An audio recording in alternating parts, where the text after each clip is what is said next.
Welcome to you all. I hope it's been a happy and stimulating conference for you so far, however long you've been here. And thank you for choosing this session. I hope it will be stimulating and enjoyable for you, and useful. I don't think I've met anybody on the call as of yet, but my name is James Sedgwick. I'm a CTA and the UKCP registered psychotherapist. I'm also qualified counsellor and accredited CBT therapist, and I currently earn my bread and shelter as a senior lecturer in counselling and psychotherapy at a small institution called Newman University in Birmingham. And the reason I'm talking to you about this today, I looked around at some of the other workshops that were available, and obviously an interest in cultural and social factors is a fairly lively emerging area within the field. I think it's fair to say there's a lot of work, a lot of investigation going on in this particular area, and I suppose I wanted to make my own contribution to it. My background into this, I come into it from a very particular place, in as much as in my talking therapy career, I've now been a post-qualification practitioner for 11 years, CTA for 6, but counsellor before that. I spent a lot of my time working for the National Health Service in the United Kingdom for primary care services, and quite often in areas of very high deprivation, which were areas that I didn't come from. I became quite interested in the place that culture held in understanding these clients and the particular difficulties that they were, talking to me about, or in some cases not talking to me about. And the more I tried to listen and understand them, the more I realized that my understanding only went so far. So I've sort of realized that I needed to go away and try and do something a bit different. So I started to do reading in a lot of areas outside of TA. I started to do a lot of thinking into sociology and critical theory of various kinds. And eventually, I sort of basically fell down a rabbit hole for about 5 years of reading this stuff, and sort of came out the other side with an idea that I thought would represent quite an interesting article. And then the more I wrote down, the more I realized it was going to be slightly more than an article. So I wrote a book, which is what today's talk will be based upon. So you will have seen, obviously, at the conference so far, there are quite a lot of people talking about culture, or in some cases, diversity, the social aspect of people's identity and people's lives. So the particular question that I sought to answer in thinking about the book and in thinking about today's talk, I suppose could be summarized. If I could summarize it in one sentence, it would be, what contribution to our lives does culture make when things are going right? But also, what does it mean to say that cultures might sometimes go wrong? So that's an angle that isn't commonly covered, I don't think. So that might be what's distinctive about today's talk. So what you probably won't get today, though I'm happy to take questions about it throughout if it seems necessary, is you won't get a lot of stuff here that sounds like diversity stuff. It's not really my angle, and it's not the angle that I'm coming up. What you also won't get, which again you might anticipate, is references to Pearl Drago, who I sort of read and wrestled with, and in the end couldn't really find a lot of use for in terms of what I was trying to do. So this takes you through a series of steps, I guess, to my position, but they're not. You don't have to accompany me on every step.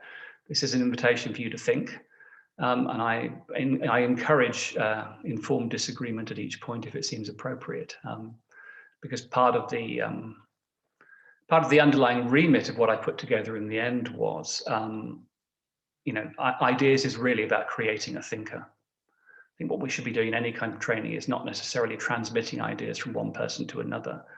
It is the process by which the ideas are taken on, and the way that they either enhance or diminish our capacity to live and respond to questions around us that is really of key interest. So I'd like for today's talk to be taken in that spirit. In terms of how this session is going to run, I've got slides. I'm going to talk to them, and there are plans for a couple of breakout exercises, including one at the beginning, where the plan will be to put you in breakout rooms. I hope that will be okay with everybody. Everybody give me a thumbs up if that's okay. Yeah. Okay. Good. I don't have a wingman to do chat catch up.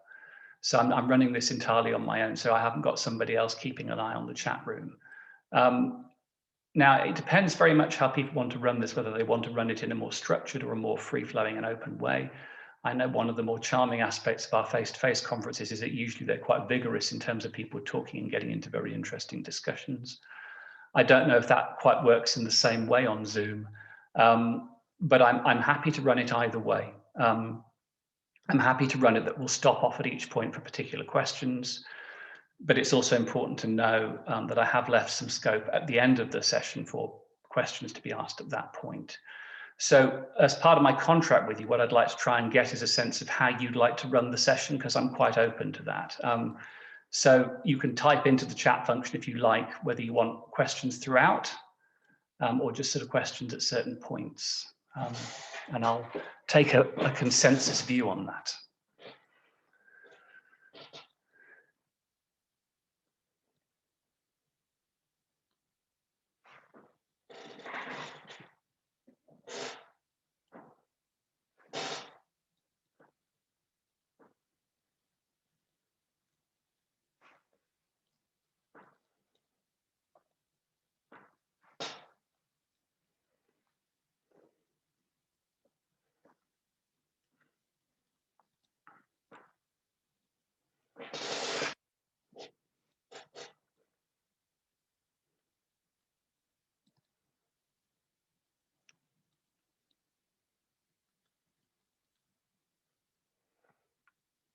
Okay. Okay. So as per usual within the TA community, always a series of very well thought out opinions being offered. Thank you to all of you. It looks like the consensus view is, the slight consensus view is that questions throughout will be useful. So I think chat is okay because we're relatively small in numbers. If you also want to take off your microphone and ask me by speaking, that's also fine. I'll try them either way. What I will also try and do, though, is try and keep a sense of the shape of the overall thing, because I'd like to get a certain amount covered. So if it's okay with you all, I may pause questions at a certain point just to get through some content. Otherwise, we're not going to cover at least some of what it is that I think we need to cover in the session. I hope that will be okay with everyone. Just a couple of final housekeeping points before we begin. I'm afraid that my face is in shadow on the screen. I usually have a lamp behind the screen when I'm working, which is currently not working. So I have a kind of a Sauron-like quality of being somewhat in darkness. For those of you who haven't had the opportunity to meet me in person, I do want you to know that actually I am very beautiful. And I'm sorry that you won't be able to see that today. But rest assured, it isn't because I'm in any way self-conscious. The second point is I'm at the sort of the tail end of a virus and my head is a bit foggy. So I think I'm okay. I have a restorative cup of mint tea by the side of me, which I'm hoping will keep me propped up and perky throughout the session. But if I do look a bit sort of confused at something, it's probably just because I'm not terribly well. It's not because I'm incompetent. I mean, I might be incompetent, but that won't be why. So that's my excuses in early anyway. Okay.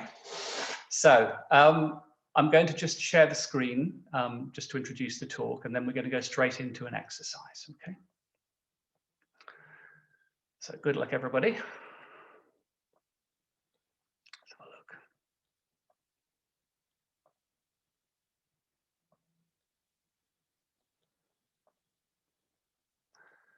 Okay, so understanding and working with cultural beliefs using contextual transactional analysis, which is the approach that I put together. I gave it a name. So what I'm going to do is put you into small groups for about 10 minutes. And if you've got a pen and paper, you might want to write these questions down so that you can remember them when you're in the breakout room. So just as an opening exercise, in your small groups of 4 or so, I want you to think about how you greet somebody in your culture, in a setting like this. Your culture you can define as you choose and may choose to do so in the discussion. I'd also like you to think about, if you're able to, what would be an inappropriate greeting in your culture, but might be an appropriate one elsewhere. If you want to, I'd also like you to tell me a little bit about your interest in today's session. Okay. So I'm going to pause. Has everyone managed to take those down? Okay, I'm going to pause the sharing now, and I'm going to pop people into breakout rooms.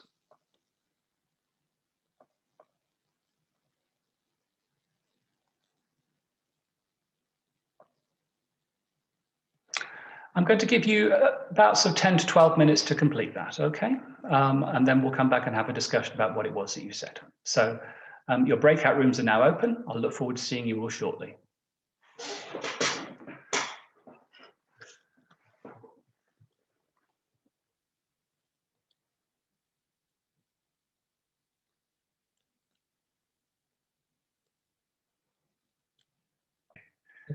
So welcome back. I hope that was both a stimulating conversation and also an introduction to some of the people who are on the call with you if you haven't already met them.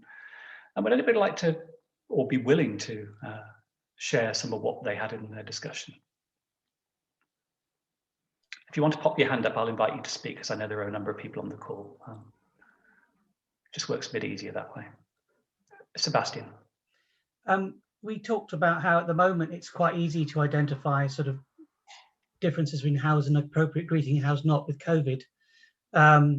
We sort of said that at the moment, like with these virtual things, like say hello and then you introduce yourself, and that's kind of where you start. And possibly in this environment, you might also go and say where you are in your TA journey to sort of get a reference for that.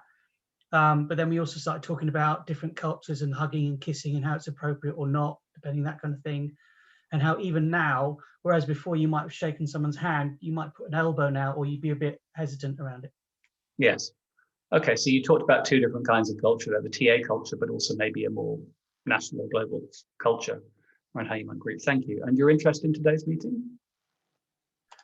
For me, I think I'm very interested in cultures because I grew up in Africa. I have that influence on me, and I'm interested in how culture works with clients and stuff. I've had clients who've been from New Zealand and other places, and it's a subtle shift. So it's having an awareness of how do you bring culture into a room, and also do it in a way that is open and not something that closes things down, but also acknowledging the challenges. So that's my interest.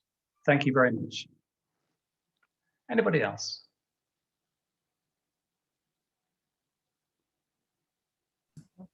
I was thinking about the not knowing, and knowing about different cultures and holding that, and also holding my own prejudices because of that not knowing.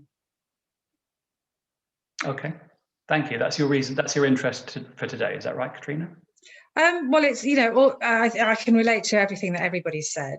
You know, it's improving my practice and improving my connection with client groups that I'm working with.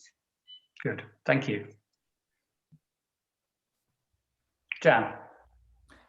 Yeah, we had a similar conversation about hugs and kisses, and for some people it was okay. I was thinking about how it's changed. You know, how little even before COVID I actually shake people's hands now, only in a formal setting like an interview or something like that. So COVID has a very big impact. Well, even pre-COVID, I think the handshaking has sort of tailed off, and in a lot of cases been replaced by hugs. Okay. Is this in all walks of life? Yeah, I've noticed that. Yeah. Okay. People that I wouldn't necessarily think of as being close, I may hug now, and hugs seem to be a very teenage girl sort of thing now. There's you know, lots and lots of hugs goes on. Yeah, and that's an interesting point, Jan, that there's been a change, and there's part of me, if you go outside the United Kingdom, you know, there's still sometimes a bit of a perception of British reserve or English reserve, and I wonder whether in some ways that might be changing somewhat. There might be an evolution in the culture. But certainly we all agreed, well, I think we all agreed, didn't we? Kissing was banned. unless it's in the family. It's banned. It's banned for one would understand the banning of kissing from a very particular point of view, but not necessarily as being culturally prohibited. So we might understand it as being socially prohibited at the moment for a very particular reason. But I wonder whether we'd say it was culturally. Anybody else? Linda. Hi.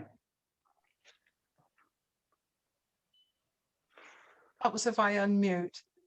The kissing bit is, I was saying in Jan's group actually, that I get very confused because I've got Jewish people in the family now through in-laws and different sorts of Jews, and I can never, I've just gone blank, I can't remember, Ashkenazi or something, one lot, and then there's another lot as well, and one lot I have to kiss 3 times, and the other lot I have to kiss just twice, and I always get it wrong with the different groups of people.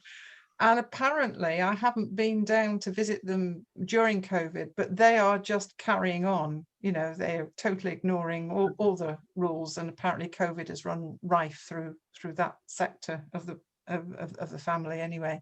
Yeah, that was all a bit strange for our family to suddenly go from handshaking to hugging and kissing. Linda, I'm really. What happens if you kiss the 2 times person 3 times and vice versa?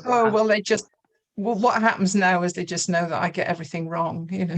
Okay, so they excuse it because they know that you're an outsider. Okay, thank you. But you miss. I mean, the trouble is I keep missing, and then I end up, you know, meeting them mid-face, which is really embarrassing. So, Linda, what was your interest in today's session? Well, just that I've got 4 kids and they're all over the world, and I'm getting all different. I've got Iranian now in the family. I've got different sorts of Jews in the family. There's Netherlands. There's now America coming in. I just want to understand culture, and certainly from the point of my grandchildren as well. It's okay. Yeah. Thank you. Very interesting. Dem, hi. Hi. I just wanted to add to the kissing thing I was saying in my group. So I'm Turkish Cypriot, and we only kiss, like I was saying, even people you don't know. Like I was saying, if it came to like a relative's house, it's a kiss on each cheek. Even if you don't know them, people you've not met, you know, you're not seen for your entire life or something, you would kiss them on each cheek. And if you don't kiss them, it's rude. You're seen as a rude person if you don't do that. If you put your hand out to shake them, they'll be like, what are you doing? This is nothing to do with us. My partner is English. When I introduced him, it was like, we only kiss here, you know, you have to learn to kiss.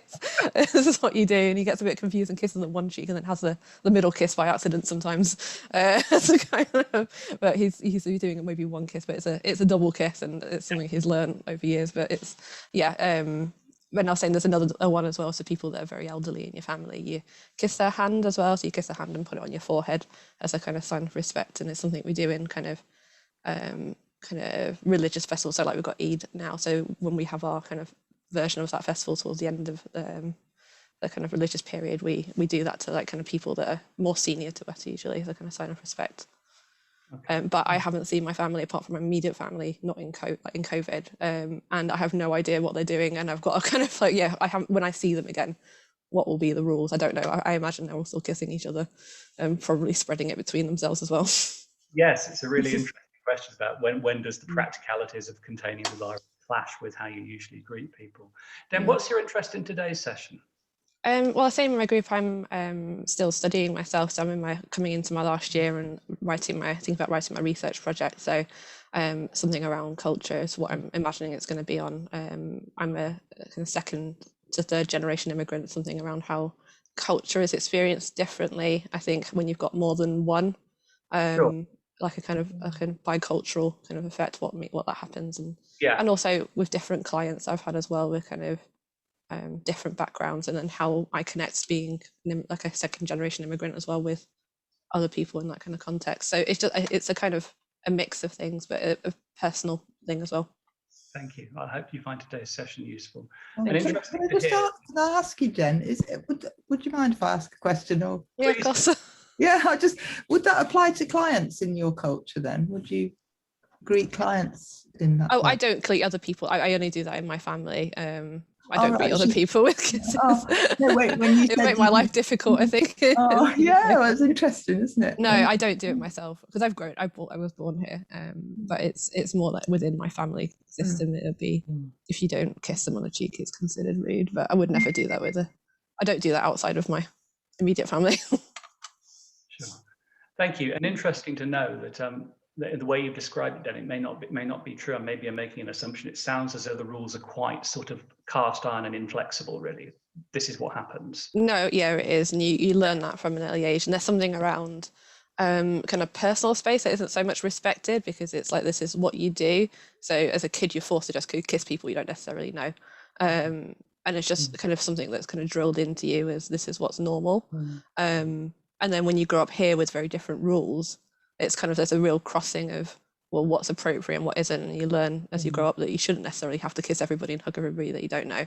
But when it's kind of drilled into your culture that if you don't do it, you're not a good person necessarily.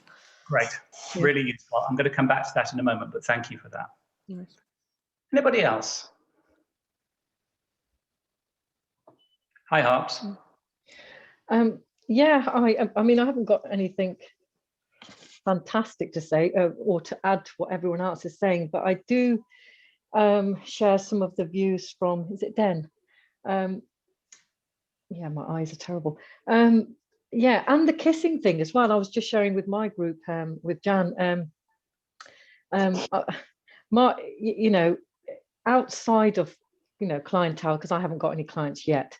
You know, I've been watching some of my family members that are mostly from India kissing their children, but not kissing them as in, you know, on the cheek or the forehead, but making them kiss them, you know, with the lips. And I find that incredibly uncomfortable. And it's not something that was happening in my family. I'm kind of creasing my face up as well. I'm, oh, for God's sake, that's a bit much. But that's me. And also the reason why I'm here is because culture is something I've been struggling with, because I've been, you know, born in England all my life, and there's always a cross between, well, you know, okay, I'm British, but I'm Asian, and I'm this and I'm that.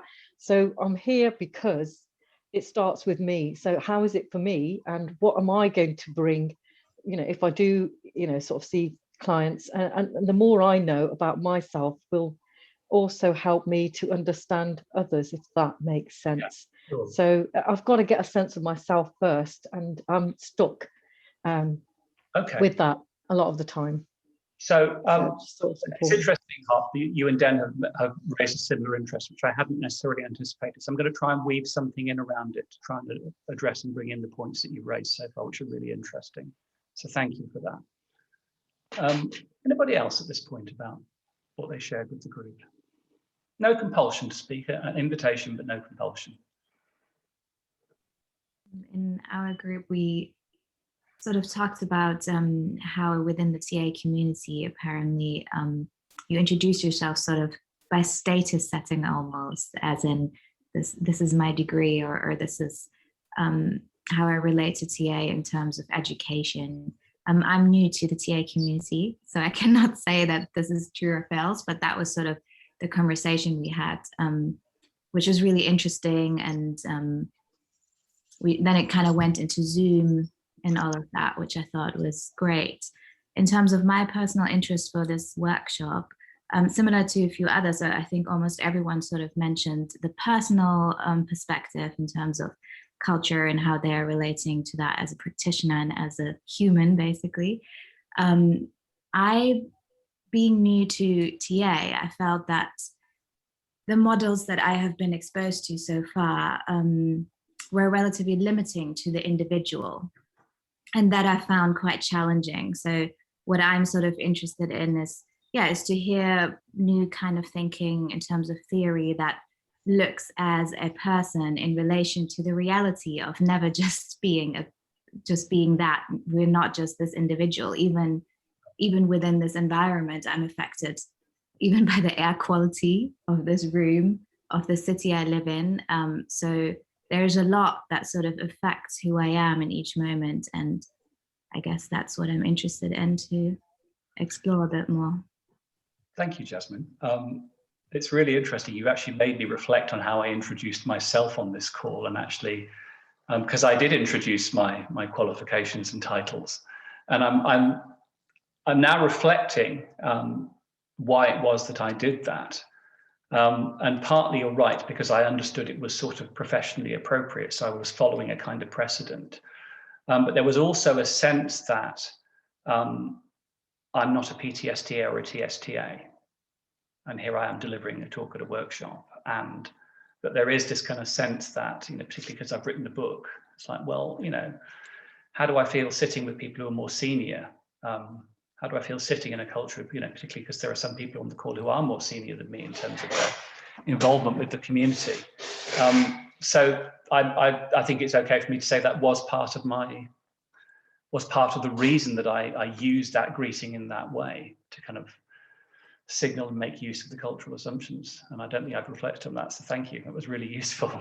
Yeah, and I agree with that, actually. I also said that I sort of make a point of mentioning that I'm very early on in my training, possibly because I might not catch up as quickly as others, or maybe my comments will come from a very different corner than someone who's doing this for 20 years. Yeah. So yeah, I can relate to that. Thank you. Thank you very much. Alistair. Okay. Yeah, I mean, we began by just, in fact, greeting each other and talking about how we would normally do that. And obviously that the context is important in terms of feeling relaxed and in a friendly environment, and about your expectations. I joked about the Glasgow kiss, which is a headbutt. And I did wonder, about, one of my interests is, in terms of culture, is custom linked to culture? Probably is. But one of my questions is, why does Scotland have by far the highest death rate from drug addiction in the whole of Europe? It's far worse than the rest of the UK. Are there cultural factors behind that? And I've worked in deprived areas like you. I've worked in prisons and hospitals, and each situation definitely has its culture. But it's like, what do the people in that environment have in common? And how does it influence their behavior and the way they relate to one another? Yes, that's a really, really interesting and quite specific question. I'm going to make a note of that because I might be able to squeeze in an attempt at an answer to that, Alistair. I'd be interested to see what it is you think about it. I suspect one of the advantages of everybody having been on Zoom and socially isolating is lesser use of the Glasgow kiss, certainly in the last 18 months. So then there may have been some upsides to a global pandemic, but welcome and thank you. Anybody else? I don't want to shut down possibilities. I'm just keeping an eye on the time. Anybody else wish to feedback at this point?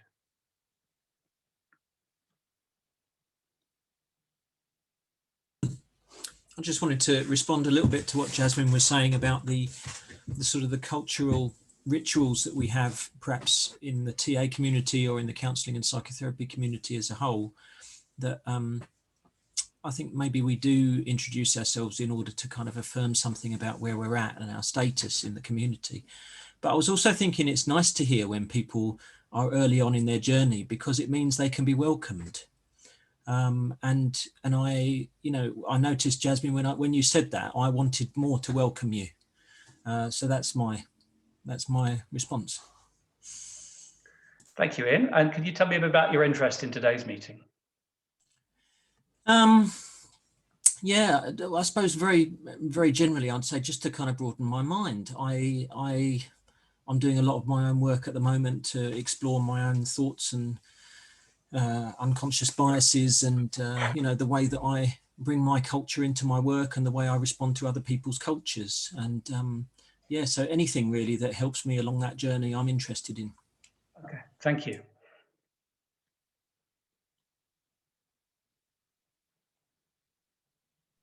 Okay, any others? Helen, hi. Hi, I'm interested, I suppose, in accessibility to education and opportunities, I suppose, for further development of the self, development of your, I suppose, what I'm thinking about really is I work with people who have dementia. I go and assess people who have, the doctor suspects has dementia. So I take a history from people who are probably 70s, 80s. And I take a personal history, and I'm struck by the women who don't have any education past the age of 14 or 15. And I'm just thinking about the context of that and where we are at now, really. You know, I work in the area in which I was born and brought up, and it was very industrial steelworking town up until the 80s, until Margaret Thatcher closed them. And I'm just thinking about us, you know, the people that we see who come to us, perhaps wanting help, and what kind of education have they had, what opportunities do they have, and having that in mind really in the counselling or therapy that I offer. So it's being aware of their background, where they're coming from, Sure. and all that context really. So seeing them in context of where they live and their experience and history and everything. So I wrote the book primarily with those kinds of communities in mind, Helen. So thank you for coming today. Nice to meet you. I hope you find the day stimulating. Lovely, thank you. Okay.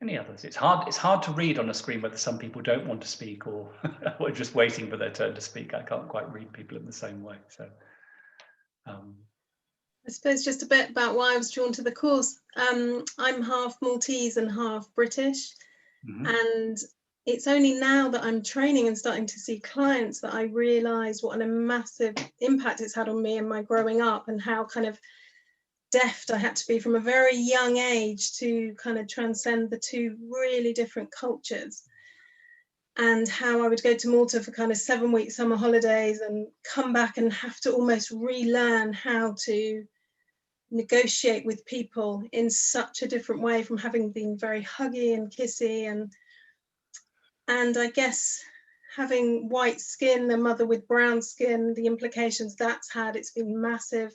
And people don't see that mix. It's just really, yeah, I'm getting more and more fascinated in it, which is why I came today. okay, thank you, Julia. I hope you find it interesting. Thank you. Okay. So just with one eye on the time, I'm going to move on at this point. And if you haven't had an opportunity to speak, please do feel free to do so. Paul, did you want to speak? I was, no, yeah, well, I mean, it was just really about why I got drawn to the workshop, really. And yeah, it was just probably in the last probably 6 to 12 months, I've been really struggling with my own kind of culture, my knowledge of culture, really, and it's a lot of it's based around you know, unconscious bias, and you know, what may have been interjected from my parents. So yeah, it's really just kind of a bit of a you know, a self awareness kind of perspective, really. Okay, thank you. Sorry, the reason I singled out is that you were suddenly highlighted in the middle of the screen, so it looked as though you were about to speak. I hope it wasn't inappropriate of me to draw you in that way. Right, so I'm going to go on to the slides now. I won't be able to see you all when I bring the slides up. So if you want to speak, please just turn on your microphone and ask a question, or I'll do my best to follow the chat box if you'd rather contact me in that way as we're going through.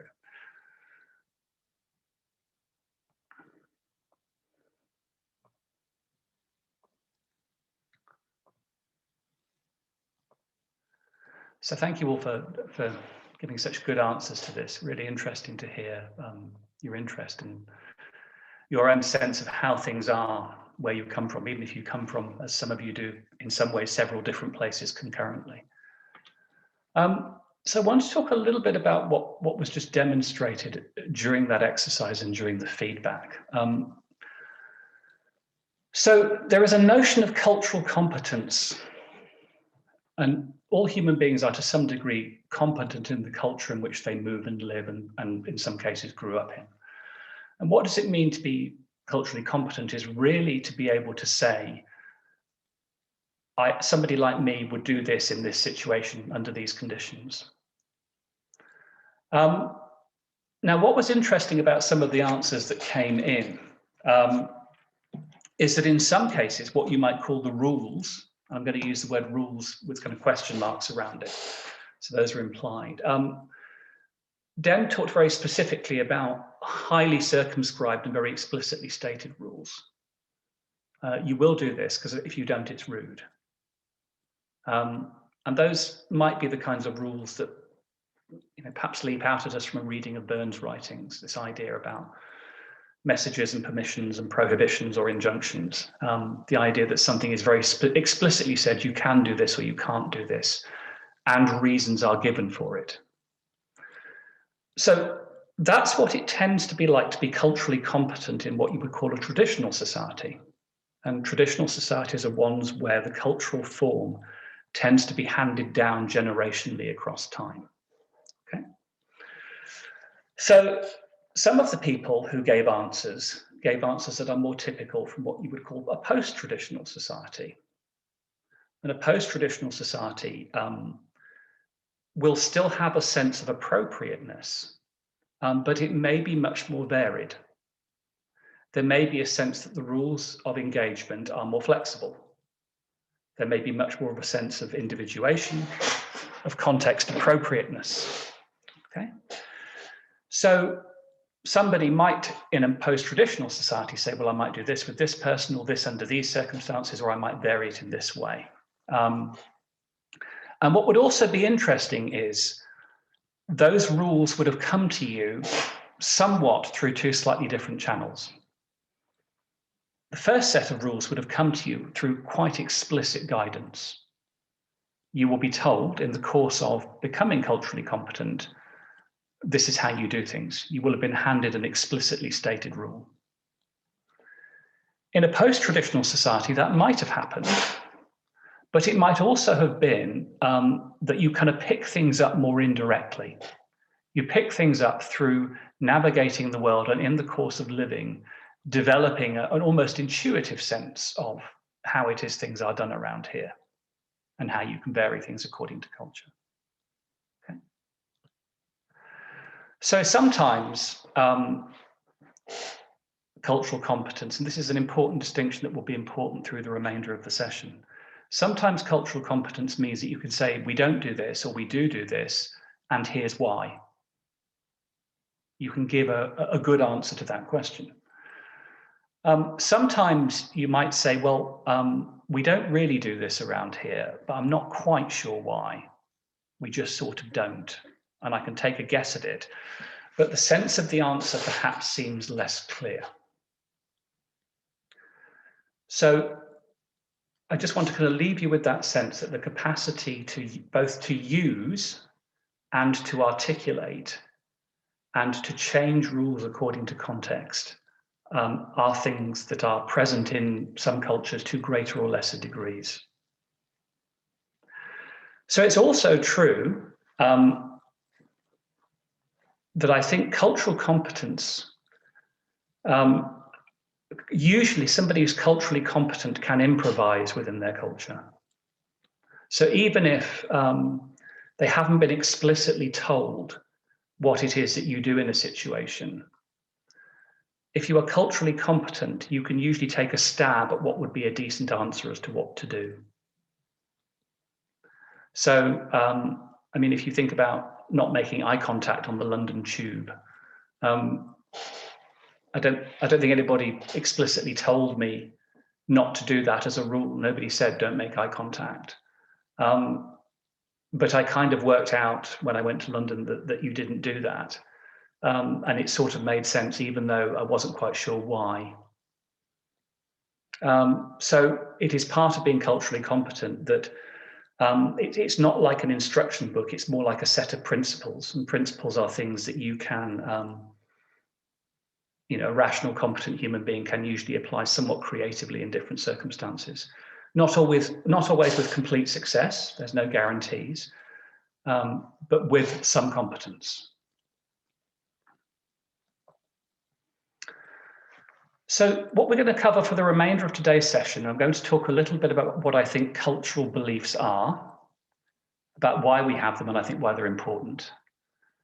I'm going to talk specifically about TA and what I think it can contribute to an understanding of cultural beliefs. And if we have time, I think we probably will, we'll do some implications for cultural work, but that will be threaded through, I'm sure, through your questions and inquiries as we go through the session anyway.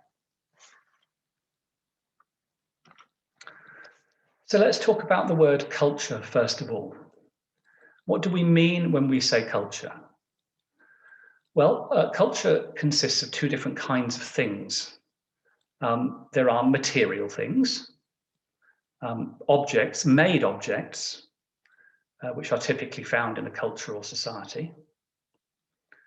And there are immaterial things, things that lack matter, like beliefs, values, and practices. So in the photograph, obviously, there is a photograph of a red phone box, which is, I suppose, in some ways now symbolizes something a little bit intangible about kind of English or Britishness in certain areas. It often turns up in films or pictures. So it was originally a functional object, and now it has a kind of a resonance or meaning which has been attributed it through day-to-day practice. So physical objects can come to kind of transmit and symbolize cultural ideas. And in fact, there is an entire school of sociology called actor network theory, for those of you who are not familiar with sociology, which is actually about the importance of objects within the human world as having their own status, objects as having an effect on the world around them. So there are certain things that we couldn't do as a culture if we didn't have material things. If we couldn't write things down or put things in statues or objects or physically record things or write things on walls, then we would simply be left with kind of an oral method of transition, and the capacity to store, transmit, and convey certain things will be grossly impeded. So we are quite used to physical objects also somewhat structuring our interactions. So the word culture, which I think certainly in its European usage sort of really began in the 18th, 19th century, our current notions really began from the idea of cultivation. So etymologically, the word comes from the word to cultivate. So there was an idea in culture that rather as with crops or with livestock, you had to kind of tend to people, that there was something you were doing to culture or cultivate people to bring them on in some ways. And we'll talk a little bit about that as we go further on into the session. And what I've already indicated previously is a culture for me refers to a whole form of life, not just specific ideas. The phrase form of life comes from the philosopher Wittgenstein, who talked about things being a whole form of life. And what he meant by that was that it was sometimes quite hard to see how things hung together. There wasn't necessarily a systematic mechanism that accounted for a culture. There was just sort of a fairly loose sense that certain things went together in a certain way, which we could recognize and navigate our way around, but couldn't always account for. And so that's sort of really what he meant by a form of life. And as we've already heard from some of the people on the call for different reasons, cultures generally won't be monolithic. We sometimes won't occupy just one culture. There might be a dominant culture, or we might have a sense of belonging to more than one dominant culture. I talk about that quite explicitly in the book, although I haven't included it here. I call it a sense of overlap, the sense that one is governed by two fully entire and dominant senses of the world simultaneously, which can create a sense of confusion if there's no synthesis or bridge between them. And as we've already seen from Jan's contribution, sometimes you can have a sense that things are changing. You can have a sense that, well, we did something 20, 30 years ago when we interacted with people. And these days we do something different. And we might be able to say why that is or give an answer to that question. Or sometimes we might not be quite so sure about why we're doing those things. So what do I mean when I say cultural belief? Cultural beliefs for me are things which are typical of individuals belonging to your culture. That is not the same thing as to say that every single person within an identified culture thinks in a completely uniform way. There will always be some divisions of some nature across cultures, though, as I've already indicated, I think the variations are considerably greater in post-traditional cultures. So there is a sense that they're typical and pervasive. They're the kinds of things that everybody sort of recognizes, even if there are some people who somewhat depart from them. So those beliefs, because they're typical because they're shared. And the phrase that I use in the book is that they're circulated. So if you imagine people are kind of transacting all the time as part of their daily life, and they're doing so in the light of certain beliefs about how to conduct yourself, those transactions almost act as a kind of a conduit for the confirmation and repetition of cultural beliefs, right? So they are both shared and circulated in the here and now to keep them going. But of course, we don't originate our culture whole, or at least not typically. It's generally an inheritance of sorts. So there are certain ideas that are already in place and in motion, being circulated by people who came before us, which are then handed down across the generations. Okay.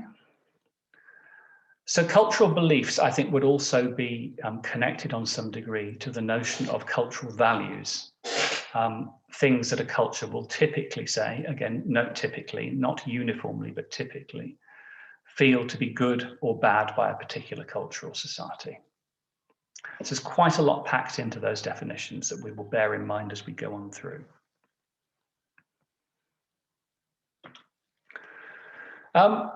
So who gets to say which beliefs are cultural? I've mentioned the B word, I've done it. I'm sorry, people. But it's on the slide, it's out there. So who gets to say which beliefs are cultural?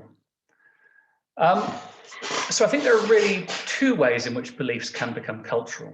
And this is very approximate, for a slightly crude taxonomy, but it sort of works as a starting point. There's what you might call a top-down version of culture.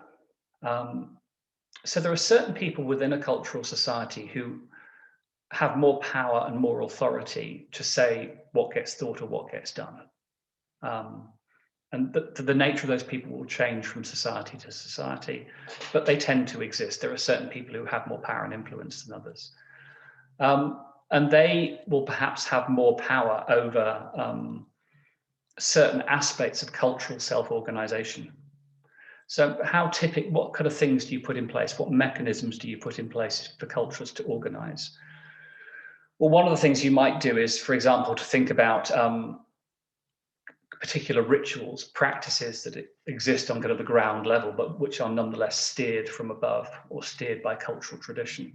So things into which people are always involved, which basically is a way of saying we all think the same way. And we've just been through, certainly in this country, quite a powerful and somewhat unusual example of that with the death of the Duke of Edinburgh, where there was very much a sense, and I speak as somebody who was fairly indifferent to the royal family and remains so, that kind of the major organs and institutions of our society, almost between them, decided that this was a terribly important thing, that there were certain things that we all needed to talk about and go through, because these people are very important to our sense of ourselves. And it was quite a peculiar experience to be walking around and engaging in the world and have the radio or the newspaper or the television sort of speaking about you as though these things were terribly important, when for some people they weren't. So there was a sense in which that is a very top-down way of organizing a culture, where the people who have control of the organs of transmission ensure that certain messages or certain ideas get inscribed and circulated. And these rituals are quite powerful because they bring people together, and because they have a lot of resources behind them. They can be a way of saying, this is who we are, and this is what matters to us, because they speak across a very broad swathe of the population, and often have enormous resources behind them. The people putting these messages together have a huge amount of talent in terms of generating messages and images. So top down will be able to make use of societal level resources like the media, like control of rituals or institutions, to ensure that beliefs are circulated in that way. So that's the top down way in which culture is defined. There's also what I would call a bottom up way of thinking about culture, which is that it's something that takes place between people in unofficial communities or interactions, often geographically based, because there's still something quite embodied about the way that we inherit and transmit our culture through people that we're in an embodied relationship with. But obviously, increasingly, this can also mean communities that are assembled, as today's community is, online, a virtual space that brings people who are geographically disparate together. So cultural beliefs can be transmitted, circulated, and tacitly endorsed at an interpersonal community level. Now, one of the arguments I make in the book is if you act in the light of a belief and you both go along with it, unless the belief is explicitly highlighted and addressed and critiqued or disagreed with, or something different is done by the people in the transaction, that counts as a kind of tacit endorsement, because you've sort of handed it on without doing anything about it.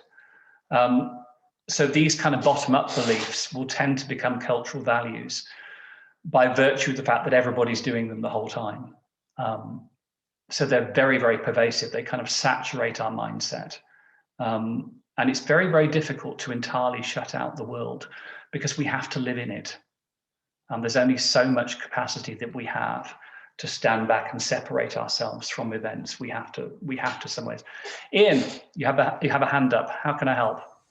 I hate to bring it in, but I'm just thinking, while you're talking about transmitting, circulating, endorsement of beliefs, I can't help but think of Facebook and think about The Social Dilemma. I don't know if you've seen that that film. I haven't seen Social Dilemma. It just seems to me as if a whole new dimension of cultural transmission has been opened up by social media, and Facebook has got a lot to answer for.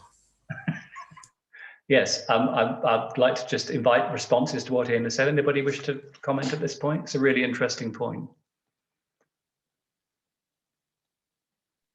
Yeah, thanks, Ian, for bringing that in. I also quite think that that's super interesting, and obviously alongside that picture of getting Brexit done, I guess with the emergence of the internet, really, like over the last 15 years, and social in particular, that maybe before that it was all top down most of the time, because how much access do you really have beyond your community? Everything is mediated in a way, and so now it is, you both have the opportunity to self-create, yes, to broadcast opinion, to organize. It is much more easier. You might have been an outsider within your direct community with the way you're thinking, with things that resonate, but you can now suddenly find a whole bunch of people who are exactly like you just through means of the internet.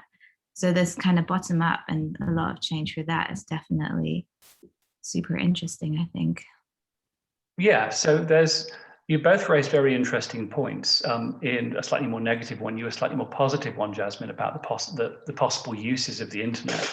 For those who haven't seen the documentary that Ian was talking about, it's well worth a look if you happen to have Netflix. But it's I think both sides are present. There is the possibility now of using the tools of social media to reach out to people of a similar mindset and kind of construct your own community, as it were, to find people on a very specific basis who are quite like you. One of the ways in which electronic communication and the internet and social media is criticized and critiqued in that documentary, which may be worth raising, is that the critique is that these things are not tools. They have the appearance of tools, but actually they're products. And their job is kind of not just for you to use them, but for them to use you, to gather data, to present you with things that you might like. So there is something around, even though it's not exactly top down in that way, there are algorithms governing the distribution of information within social media that may lead, and indeed I think probably have done in the case of Brexit and other things, to a pretty strong over-concentration of certain kinds of beliefs in one place. Some of you may have heard the concept of filter bubbles, the notion that, effectively, if you identify on social media that you're interested in a certain kind of content, you will receive a vast amount of that kind of content, and anything that doesn't look like it doesn't come through to you. So you can receive a highly, highly concentrated sense of what the world looks like through these channels, because they're feeding you things that they think you want, rather than things that you think ought to be seen. I've got a couple of comments coming in. Let me just have a look at those. Okay. The Social Dilemma. Yes, thank you, Ian. It's on, I believe it's on Netflix. It's well worth a look. Though, please be warned, it is frightening. So, just when you were talking about that, James, I was thinking about what's going on in America, what's been going on in America, and the two very different opposing arguments that there were, especially over the time of the presidential election. And I wonder how much of a influence social media played in all of that. That's a really good point, Paul. I think we're all on a learning curve around this, and there are a lot of people who are trying to answer those questions or come up with answers to those questions, and I don't pretend to be an expert on it, but the people that I have looked at who are talking about this, including some of the people who are interviewed in the Social Dilemma, are talking about little less than kind of democratic collapse as a result of some of these things. That if you allow people to effectively self-select their own reality through search engines, which in turn then feed them more of what they want, with the information often coming to them in a highly affect-charged, sensationalized way, because there has been a shaping of content, because everybody wants you to click on their one thing, which means they really try and draw you in by appealing to your emotions as much as your capacity to reason. And certainly, I think there is a case that we're dealing with a very unusual situation where very, very strong beliefs can kind of whip around the world or through communities at a very, very high speed, a much higher speed, and appear to be very self-evident and very plausible, even to people outside the bubble. They may not be at all. Jan, you had a comment. Yeah, I was just thinking, and this is what we used to call advertising, isn't it, in a very, very broad sense. But I was thinking also that, it's about presenting the balanced view, isn't it? And it's not possible to do that these days, even with the variety. I mean, you just said about, for people that have got Netflix, if you haven't got Netflix, you don't get that option. Yeah. And I was also thinking about, I don't know whether anyone's read Matt Haig's book about Notes from a Nervous Planet. Oh, right. Yeah. Do you want to tell us a bit about that? He talks about how we create, for example, an anxious society, by telling you that things are happening to make us anxious. And so yes, we create an anxious society. That was just particularly about COVID, but lots of other options in there about how we create different cultures in our society. So it sounds like he's one of the figures writing about this moment and really trying his best to try and understand how it is that ideas, kind of bubbles or clusters of ideas, can really come up and seem to entirely dominate people's worldview in a way that they hadn't before. So the person who was my reference point for this in terms of thinking about it is a philosopher called Jürgen Habermas, who's quite dull and fairly dry, but had a very, also very interesting, if you don't mind people being a little bit dry to read, who talked about the public sphere, a place where people come together to talk in a highly responsible way about their lives and to enter into effectively problem solving and information sharing dialogue which enriches the public good.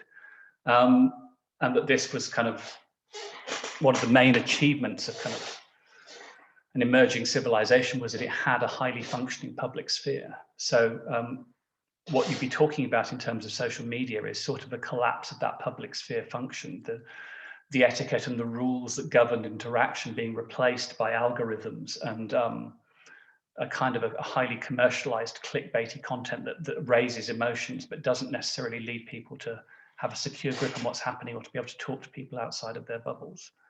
So again, some more chat coming through. Yeah, so Alice talking about, yes, conspiracy theories. Yes, well, conspiracy theories, you know, they sell and they get people to polls, they get people to vote.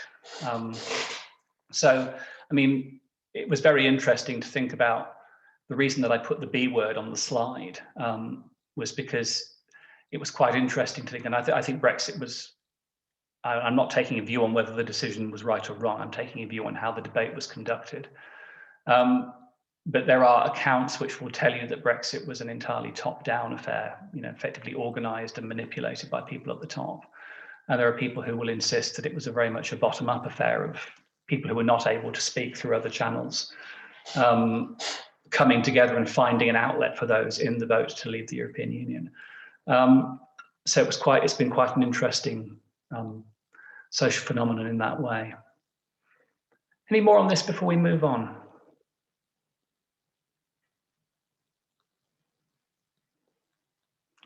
But I agree. I think it was those who talked about social media. It is a useful addition to this discussion of top down and bottom up, and it has its own kind of gravitational sphere, really. And I suspect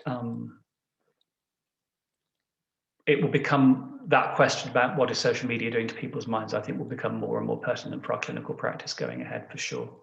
I know some people are trying to answer those questions. Okay. So in addition to main cultures, we have what you might call subcultures. So some cultures will cover the whole of a society or a nation, but there will also usually be subdivisions within a culture.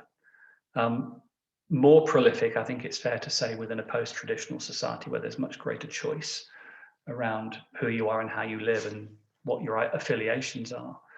So there are some cultures that are kind of almost chosen for us and over which we have only a fairly limited amount of say and are pre-given, and some which we have a certain amount of choice over. Now, some cultures will just be kind of minor breakaways of a non-antagonistic nature to the main culture, and some will quite self-consciously be formed in opposition to it. If you think about a mainstream culture as being saturating and all pervasive, and something that you almost have no choice but to somewhat participate in, subcultures can form quite a vital point of opposition where intellectual breathing space can kind of thrive. So there can be subdivisions of, you know, regional, particular regions who have their subcultures, demography, particular groups, particular interests. So many of us, and already some people in the call have talked about that sense of occupying two cultures at once, or having a sense of existing between cultures. So as I said, I talk in the book, I haven't mentioned it on a slide here, but I did talk in the book about this notion of overlap, where a person finds themselves or their worldview split between two entirely whole yet distinct visions of how the world is, and they have to almost sort of flip between them. So overlaps, in my reckoning, can be highly problematic where there is not a sense from either of the worldviews about how the different parts fit together. So it's part of the work of a culture in some ways to work out how it relates to other cultures. That's part of what a culture does. It says, these are these people and we have these kind of relationship to them. These are these people, this is how we understand them. This is how we've changed in relation to these people. But where overlaps come through quite quickly, there may not be a sense of the people who came before you having worked out the answers about how those pieces sat together. So when I talk with students at my university or clients who are mixed race within this country, there was often a sense that they say to me, you know, we don't quite know where it is that we sit or belong. We feel like the map that other people have for how to go about their lives or where they sit doesn't quite exist for us, because the two cultures that they're sat within haven't yet worked out what place people like that have within the world. There isn't particularly an answer about how should I go about my life in this way? Where do I sit? Where do I belong? And what should I believe and how should I see myself? So it should be part of an evolution of a healthy culture that it helps people to provide those kinds of answers. And where it doesn't do so, I think those are the kind of situations where people will very typically come for therapeutic help with cultural related difficulties, where they feel that there just isn't a map, there just isn't a sense of being able to get together with other people and build a sense of how to see themselves and navigate the world. Okay. So why do we have cultural beliefs? Okay. It was obviously meant to be a Q&A bit there, but let's just proceed. I'm just aware of the time. So we've got about sort of a few minutes just before we go on for a break. So cultural beliefs, one of the reasons that we might keep and maintain them is because they enable us to get along with people who we don't know. So they enable a kind of cohesion. We can coordinate our actions with other people because we understand what it is that other people believe. And therefore we know how to position ourselves and how to move through the socially constructed world. So they allow us to position ourselves. That answer that you all gave at the beginning to how do I greet people is enabled by the fact that there is a shared culture. It enables you. You can use it to navigate your relationships with people. And if you didn't have that shared culture available, it would become much more difficult to do that. So it takes some of the work out of the interactions for you. There's also a sense, particularly intergenerationally, but increasingly also across space between different communities, that cultures can, at their best, represent a kind of a collective wisdom about how to live. Really based on the assumption that the people who've come before us will have had at least some of the same struggles that we did. And they will have lived through some of the same problems that we will. And they have come up with some answers, some stories, some experiences that they share and they feed back into the culture, which gives us a sense that here's how we made sense of things. And we hope this will be of some use to you. Okay. So in the book, I talk about there being 4 factors that make what I think of as a healthy, large-scale social structure. I won't go into the other 3, but one of those factors is I call integrity. When a culture or a social organization has a high level of internal coherence and stability, it can, as a secondary feature, be available to us as something we can attach to. There are some writings within TA that I think almost talk about culture as being a kind of containing parent. That's not my position. I think that's a secondary feature of culture. I think it's available, but I don't think it accounts for the whole of it. But we can have a sense of kind of homeliness, a sense of connection, a sense of affection, and a sense of meaning from something that is available and in which we live our lives. And therefore it can become, we can almost take in a sense, a picture of a culture and have a particular intrapsychic relationship to it. We also, cultures, as I say, they make things easy for us. It means that we don't have to build the whole world from scratch. We can think of autonomy as being a very good thing. It is a very good thing. It's also extremely hard work. And some of us benefit from and enjoy occasionally being able to do things on autopilot without having to think too hard about who we are or where we're going or who we're interacting with. So cultures enable us to do that. We can effectively build on what other people have put in place. And this next point is very important. It's really hard not to have cultural beliefs because we are immersed. Our relationship to our culture is somewhat immersive. In Heidegger's term, we are thrown into the world at a certain point and we're interacting with it from the word go. So the possibility of completely detaching from our world and taking a wholly abstract relationship to it is really, really almost impossible to contemplate, because actually we would be using the things we learned from the world to do that.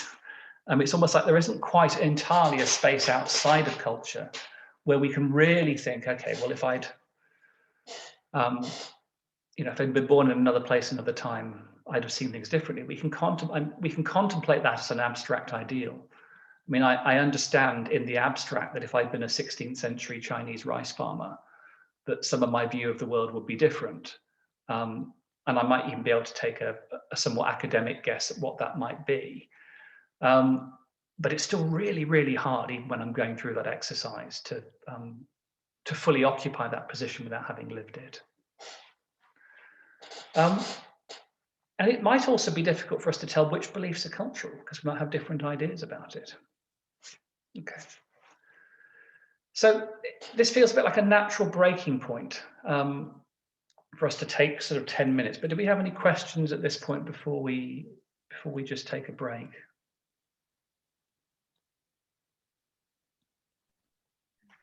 Great, James. Thank you so much. I really like that last point. Do we even know which beliefs are cultural ones? Because I was just thinking in relation to like simplified ego state models in TA. I'm always wondering about adult, the definition of adult. And I do wonder, like, culture, what is appropriate, what we perceive as the appropriate response to this moment as the adult response. How much of that really is culture? And I'm a mixed race person, by the way, and a third culture kid. So I live as an adult in a different country than that has anything to do with my history. But so I can really relate to what we were saying about being flawed and ungrounded because of that lack of reference and not being able to locate yourself on a map. But yeah, so that last one I find really interesting. What is adult?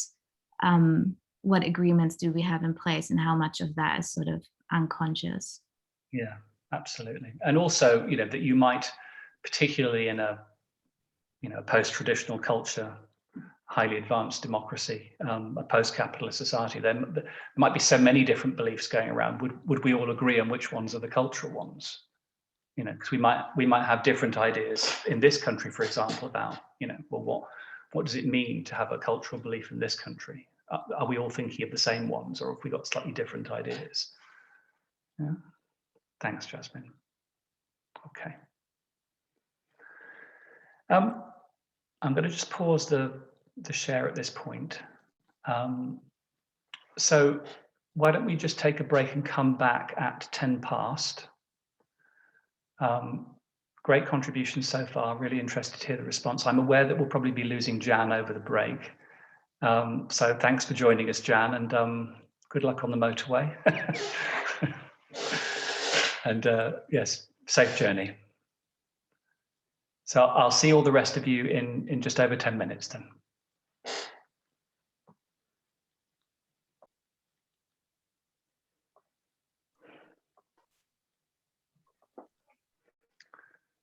Okay.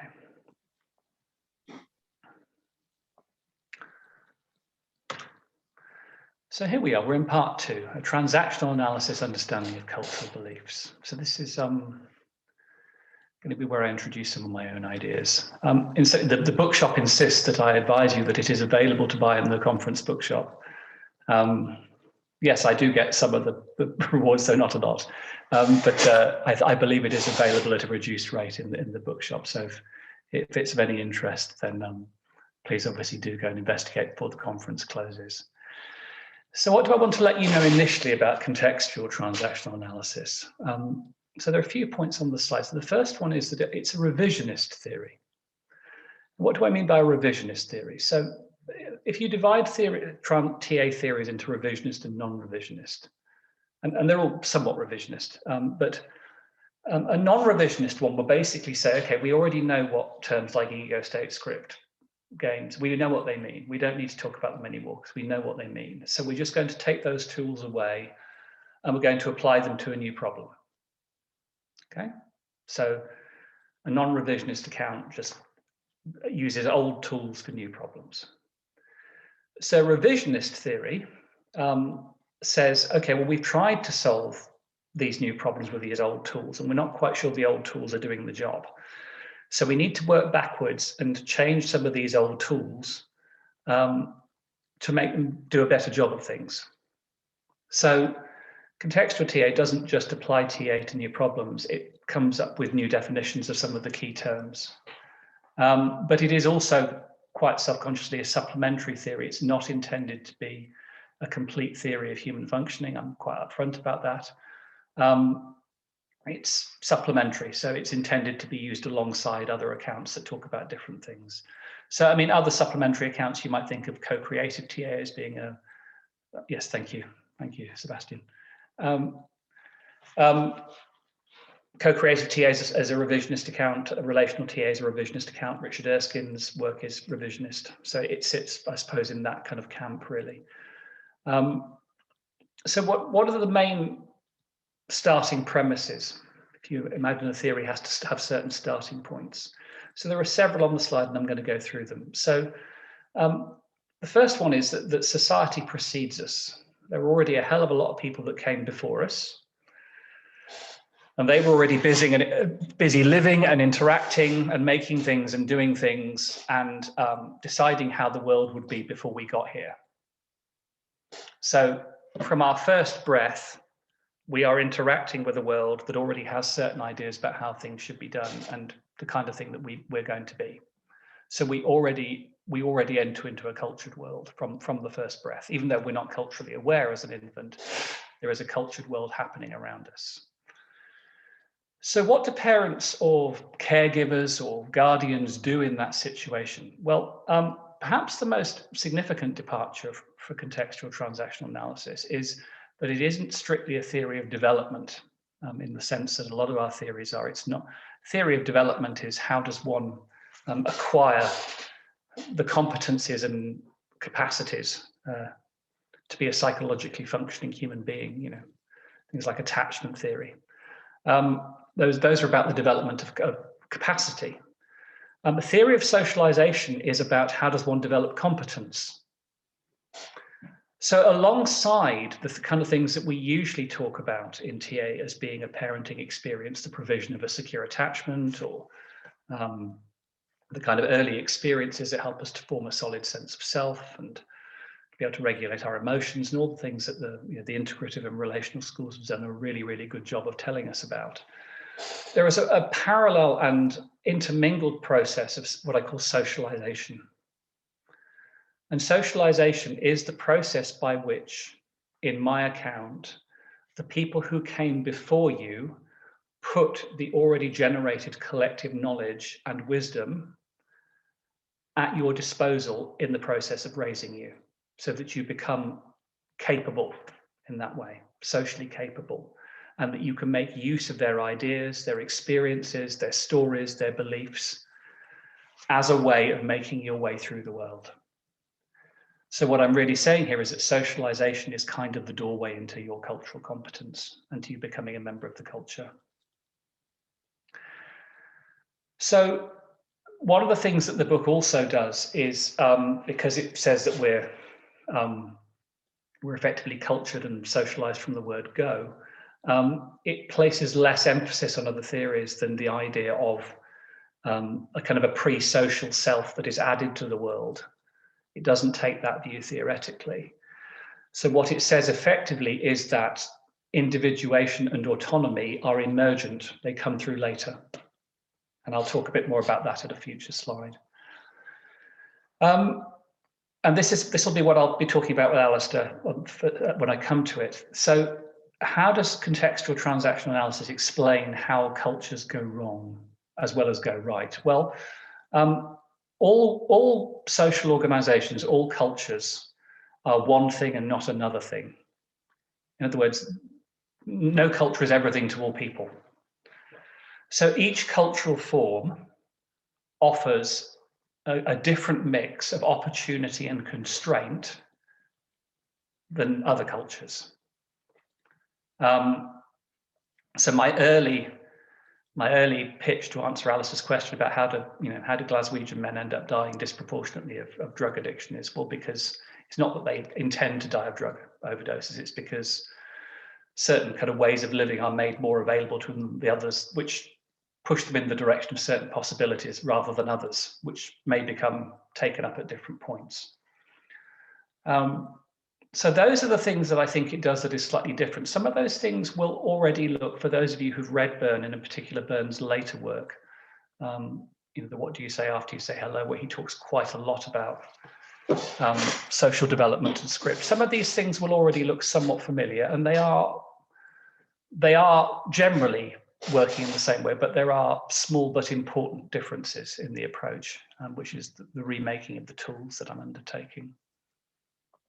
Okay.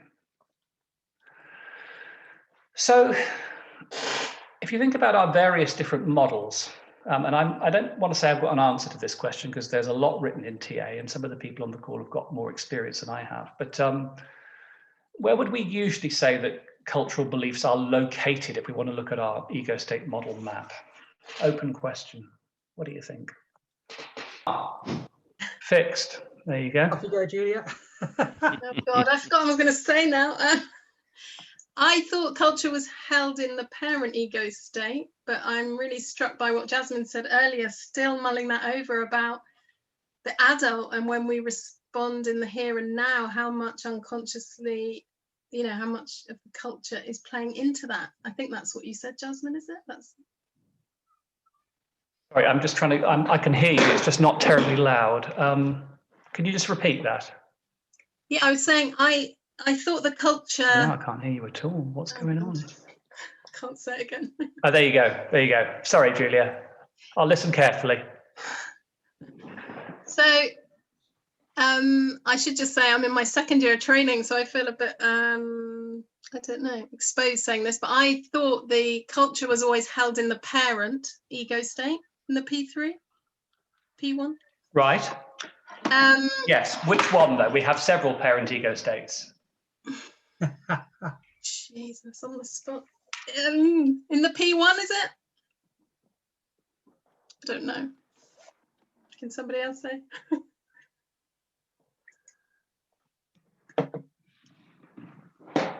So you're right. I mean, I think you're right.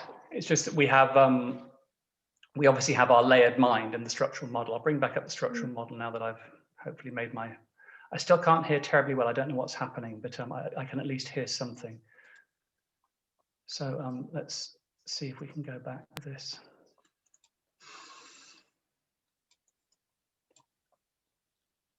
Okay. So yeah, so from current slide. So we've got our different layers. Obviously, this is the P2 at the top. We've got our P1, usually sort of formed up to about 6 or 7, I think. And then obviously there's the very early part. So James, what I went on to say, which I don't know if you heard, but I was saying I was struck by what Jasmine said about how much of the culture might be held kind of unconsciously in our adult state when we respond in the here and now. Okay. Yes. So that's an interesting question. So, and I suppose it might depend in what way you're using the term unconscious. I mean, if you're using it to simply mean something that isn't in our immediate awareness as to why we're doing something, then you might do that. Yes. I suppose what I'm driving at is that sense of, did we, thank you, Julie. Did we have any other answers that I haven't had a chance to hear yet? Sorry, I apologize for the technological hitch. My sense is it's in sort of both the parent in the child and the adult, because I was thinking about the somatic child learning through behaviors, and those behaviors would have been learned and be integrated automatically. Whereas when I think of the parental ego state, I think of it as being rules and governance and that sort of thing. Yeah, so there's learning that takes place at a young age, that's for sure. So I suppose the question that needs to be answered within the field is, would we say that learning is what we would call cultural? So in some ways you could talk about, for example, differences in child rearing patterns within typical cultures might lead to quite a different experience of some children in some cultures rather than others, which would obviously leave a kind of an imprint from a young age. So I suppose my question then is that the same thing as a cultural belief, or is that a sort of a cultural imprint? Would it be pre-birth? No. Could it possibly be pre-birth for cultural? Well, I mean, it would be pre-birth in the sense that, I mean, there might be an interesting angle on that within Burns' own writing, because he obviously gives an intuition in terms of when he talks about script, that, you know, the parents obviously have an idea about their child before the child is born. There's a certain amount of learning that can actually happen within the womb, isn't there? And there might be a certain amount of learning that happens in the womb. So there might already be an imprinting, an environmental imprinting, yeah? Okay. James, if we think about Burns' meaning of exteropsyche, and by the way, there's an echo going around now. I'm getting an echo. Are you? Well, I for some reason, I'm struggling to hear. I don't quite know what I'm at the limit of my competence, I'm afraid. I don't quite know what to do about it. There's some kind of feedback going on. Okay, well, it might be that I'm generating too much volume. Yeah. If I can just make the point that if you go back to exteropsyche, neopsyche, and archaeopsyche, exteropsyche, my understanding is what comes to us from outside, which for me would include culture in terms of what impacts us from out with our immediate personal boundary. And whether you call it P2, P3 would suggest an intergenerational cultural influence coming down the generations. Yes. But I think it's very much, from my point of view, in that area. Okay, so again, different. As Alice has given a very good account, and he does reference the notion, which is in Burns' writing about the psychic organ, the exteropsyche, that what you might think of as an inbuilt capacity to form a parent ego state once the conditions for its emergence have come about. So if you follow exteropsyche literally, which means outside mind, Alistair is correct. Anybody's viewpoint that isn't your own in Burns' model moves into the parent at some level. That doesn't yet settle the question at what age we start to develop cultural beliefs.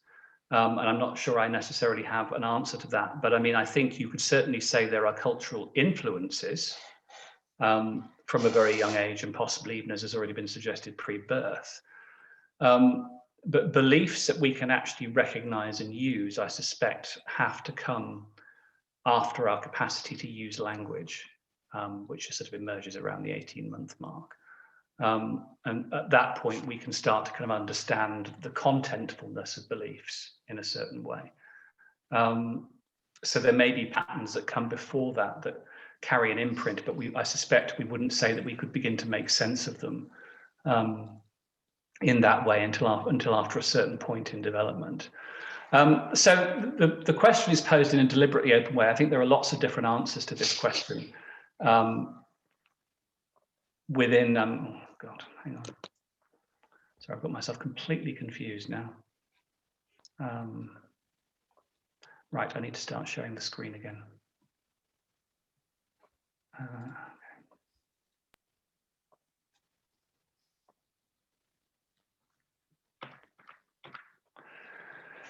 So you will find talk, and I'm particularly thinking about the relational tradition here, but about a notion of cultural identity, which I think is slightly different than cultural beliefs. So they will talk about a sense of self that is related to a notion of culture. I don't use the notion of a self. It's not part of my vocabulary. I talk about belief states and how they're useful. So some writings will talk about cultural identity starting at the point at which identity formation occurs, and the models will tend to then often say that belief formation begins at that point. I'm taking it in my model that it's slightly later. It's after the capacity to recognize and use concepts in language and to receive instruction in language comes through. It's not the only account that's available, but I just wanted to make clear my own position here.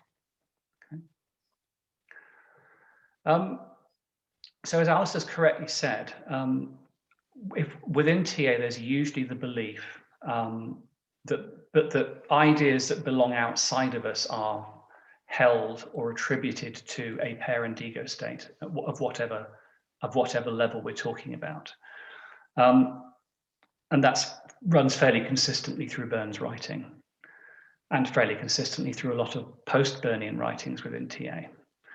So one of the revisionist things that I then noted was, okay, that's fine, but that doesn't leave a whole lot of space for the adult, because very few of us are consistently wholly original. So if you think about the actual number of beliefs that we have in a day that are wholly original and wholly without outside influence, our adult would sort of be reduced to kind of a speck. So it can't be the case, I don't think, in my reading, that if ideas come from somewhere else, they can't be part of our adult. But I have to account for that theoretically, okay?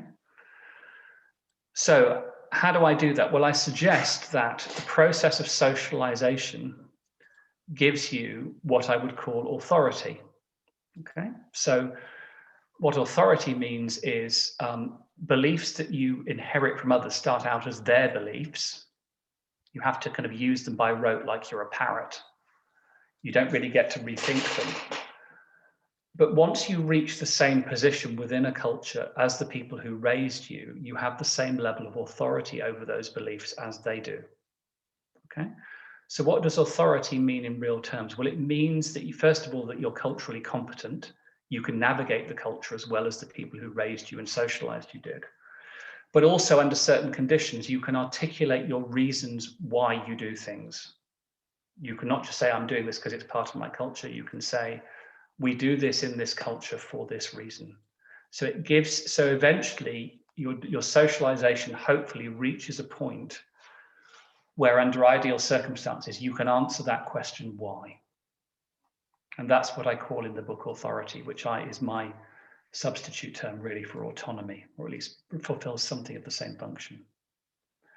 So my suggestion that I reach in the book is that there are cultural beliefs in all ego states, because we're constantly making use of ideas that have been borrowed and shared with others.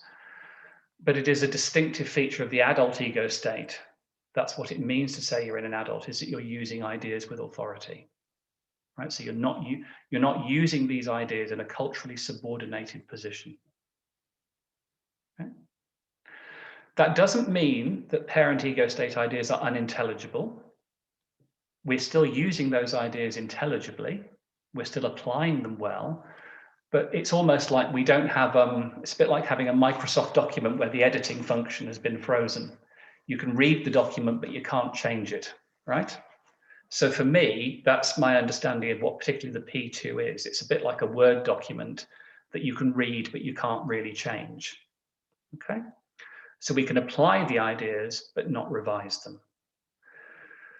So in Burns' original formulation, he talked about this in terms of contamination. This is how he described things. And of course, contamination is a pretty strong word and tells you most of what you need to know about Burns' sense of outside influences. And of course, in his original formulation, we think of contamination as overlapping circles. So there's a confusion about which belief belongs to who and which ego state is active at that point. So for me, in my work, authority, the notion of authority replaces that notion of separation. Because we don't ever fully separate from culture, but we can learn under the right circumstances to occupy an authoritative position within it. Okay. Okay. So Alistair says the structural ego state model is a dynamic one, that the ego states are not rigidly separate. Thank you. Yes. Do you want to say a bit more about that, Alistair? Well, if I may, it's just that all the time we are being influenced, impacted from outside ourselves. Like even now, I'm taking in you and others in the group in terms of how I'm impacted by that. And I see that as coming as an element of external psyche, of parent, but I process that. so that I integrate that. I begin to decide how I make that my own. So there's a dynamic process going on. It is a relational bit, and people don't understand the extent to which the ego state model is a relational model. And so all the time, you come in, as it were, if you like, through my parent, but I process it into my adult. And so the adult is very much my here and now experience, including my cognitive experience. But it's just a way to make sense of what's going on. Just as the child is also an experiential, primarily, part of me, because it's like, where do you, the problem with a rigid model is, how do you understand not only your own mother and father, but your here and now peer relationships? You know, they're all the time having an effect and changing you by your encounters with other people. Does that make sense? It does. So I suppose what I'm doing with the model is saying that actually, if you were thinking about the interaction between you and I now, even though I am outside you, I wouldn't see what I'm doing as kind of going in through your parent and then being integrated into your adult. I would see, because you have authority in this conversation to understand what I'm saying and respond to it, it's actually directly to your adult that I'm speaking. So where I'm going with this is, I think what we call parent beliefs are things where that process of understanding is somewhat more limited. That's what we mean when we say parent beliefs, where actually that process of integration is much, much more difficult under current circumstances. So part of what I'm doing in the model is saying that, and I haven't necessarily explicitly said it in these slides, but I'm happy to say it here, is that the process of becoming autonomous is not purely an individual intrapsychic affair, it's also environmentally enabled. So that's what I'm particularly interested in, is that there are particular conditions that enable authority to take place, and that's specifically what I'm interested in. So in some ways, when things are in our parent, it doesn't just necessarily say something about our intrapsychic arrangement. Within my understanding, it would also say something about the external conditions of what they are enabling or disabling at any given moment. Okay. All right. So a lot to take in. Happy to have questions as we go through. Okay, so I want to talk a little bit about what I mean by socialization. So Bern already has some quite interesting and quite useful ideas about socialization within his model. But I think there are limits to it. So I think that the classical model has this notion that parents provide either messages or information.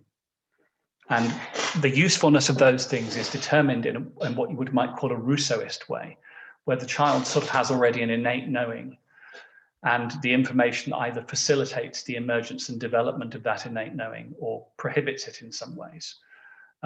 So learning is sort of almost conceived of or parenting is conceived of as a set of instructions, really. The true parent says, do this, or don't do this, don't do this. So it's almost as though the picture of the world is built up either of information or of permissions / impediments or prohibitions, injunctions. That was the word I was looking for. It's been a long afternoon. So it does place a certain emphasis upon the child having a kind of a pre-social knowing, that there's something in us that knows where we want to get, and parenting either impedes this process or helps it along its way. So I think broadly speaking, this is correct. Broadly speaking, there are better and worse ways to raise kids in light of their inbuilt needs. But I think there's a slightly different way that I want us to think about what it is the parents are doing for children when they talk to them and interact with them and help them out with things. And the guiding light for this is the psychologist Vygotsky for me, who had a particular view on how parent interaction helps kids to learn, which is that the parent interacts with the child in a way that watches what it's trying to do, anticipates what it would be doing if it knew better, and provides it with the verbal tools or the conceptual tools to do so. So the parent kind of shadows the child and sort of says, you know, this is what we do here, or why don't you try this?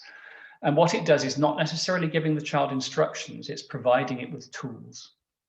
Okay, so when you watch young kids play, they're often kids' play is a way of rehearsing and modifying and adapting rules that it has learned from the parents. So to know a rule is to know how to apply it, to know how to use it as a tool to get through life. So even with the child's very limited experience of the world, there's still a very active component to learning. It's active but constrained.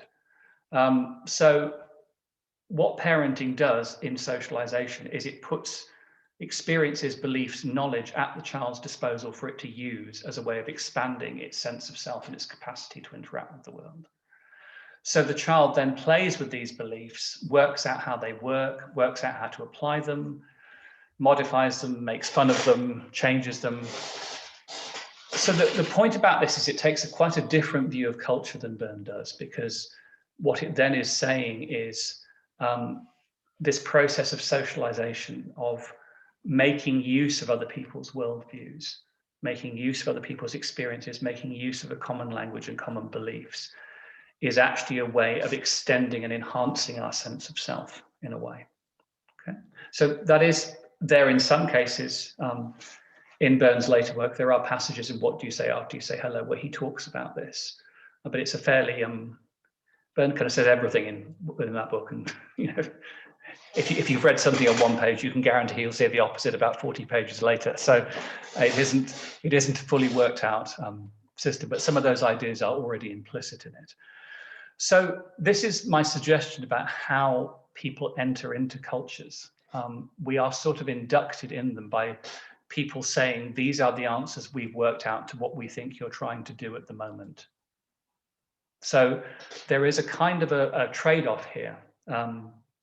It enhances our capacity to know ourselves. It enhances our capacity to respond to the world. But obviously, the trade-off is that we can only really make use of the answers that we're being given, and not all answers are being given to us simultaneously for us to choose from, right? Okay. Questions, comments? All right. So I've already made this point, but it really is, there's a really interesting aspect of TA, which is that obviously Byrne loved children. He's obviously was an adult who spent a lot of time liking children and admiring children for their wisdom, but actually when you look at kids, they really want to be adults. So there is something about watching children play. You think how many times we give kids toys that are basically like toy versions of what adults do. It's almost like it sees childhood as, at least in part, a kind of a rehearsal, a practice of becoming competent in using what's out there to navigate your sense of self and to work out where it is you're going to go in the world and what you're going to do within it. So it is quite a different sense of what those early periods do. They put this knowledge at your disposal. So I'm going to, at this point, I'm going to have a crack at Alistair's question, because I don't know much about Glasgow, but it may have some parallels with some of the communities that I worked in where some of these difficulties are also commonplace. So this is quite a Byrnean answer in some ways, but imagine that your culture is effectively a set of possibilities. But it can't be all possibilities, because no cultures can be all things to all people. So there are some possibilities that are really, really very well mapped out. They're much more real to you than other ideas, because you can see them everywhere. There's a living, breathing reality to culture. And it's almost like it's cutting a particular pathway through the world. And because it's so real, because it's so present and every day, because it saturates you and permeates you all the way through, it's immediately available for you to make use of as a way of responding to the world, understanding yourself, and varying your action according to what's happening. So imagine that a Glaswegian child, or a Glaswegian male child maybe more typically, is given certain ideas about how to respond to things that make up a form of life. And that some of those things may be to do with kind of machismo, they may be to do with you're taking a certain kind of hard nut aspect to life, to dealing with problems in a certain way. And there's a richness to this. There's an affectionate richness to this that is both valued and also constraining. So you're teaching a child that these are the ways that are available. And they're much more real to you than the alternatives. So as you're going through life, you always go to what's real, because going to what's not real means that you're working without a map. Yeah. It's not necessarily, although it may be true, it's not necessarily that you're prohibited from doing other things, although that might be true. It's that even if you're not prohibited, you still can't quite see it.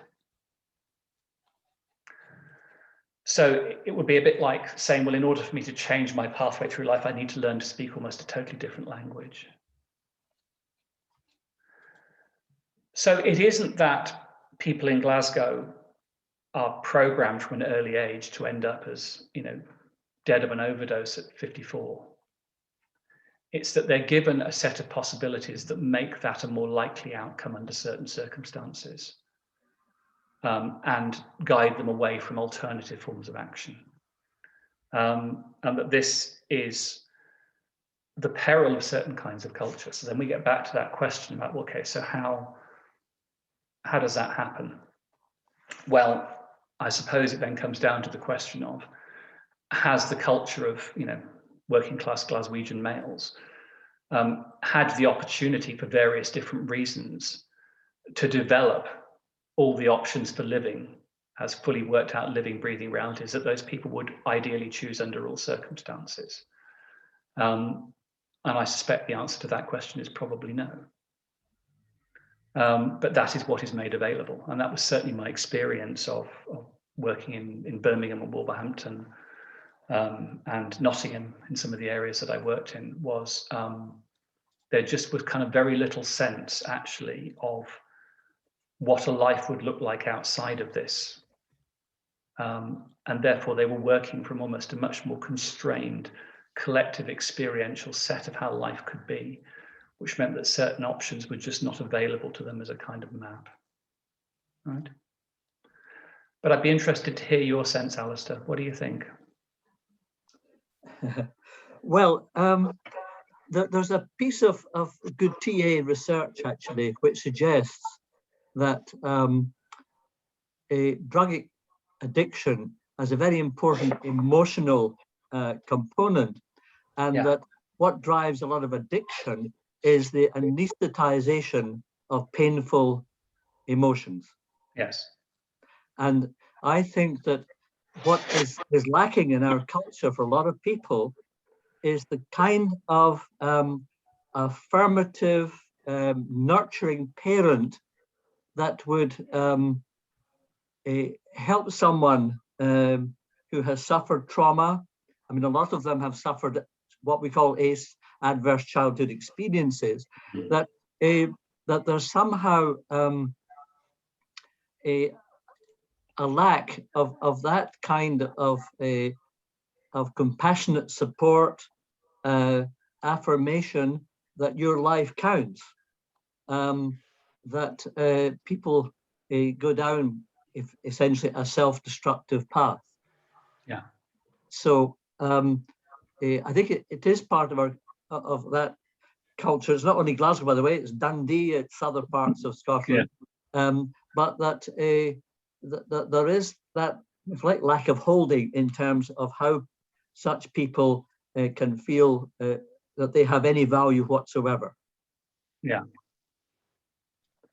Okay, so so that's really interesting, and you have added an important dimension to this, which is that, you know, there are certain cultures or certain walks of life where early difficulties are more prevalent.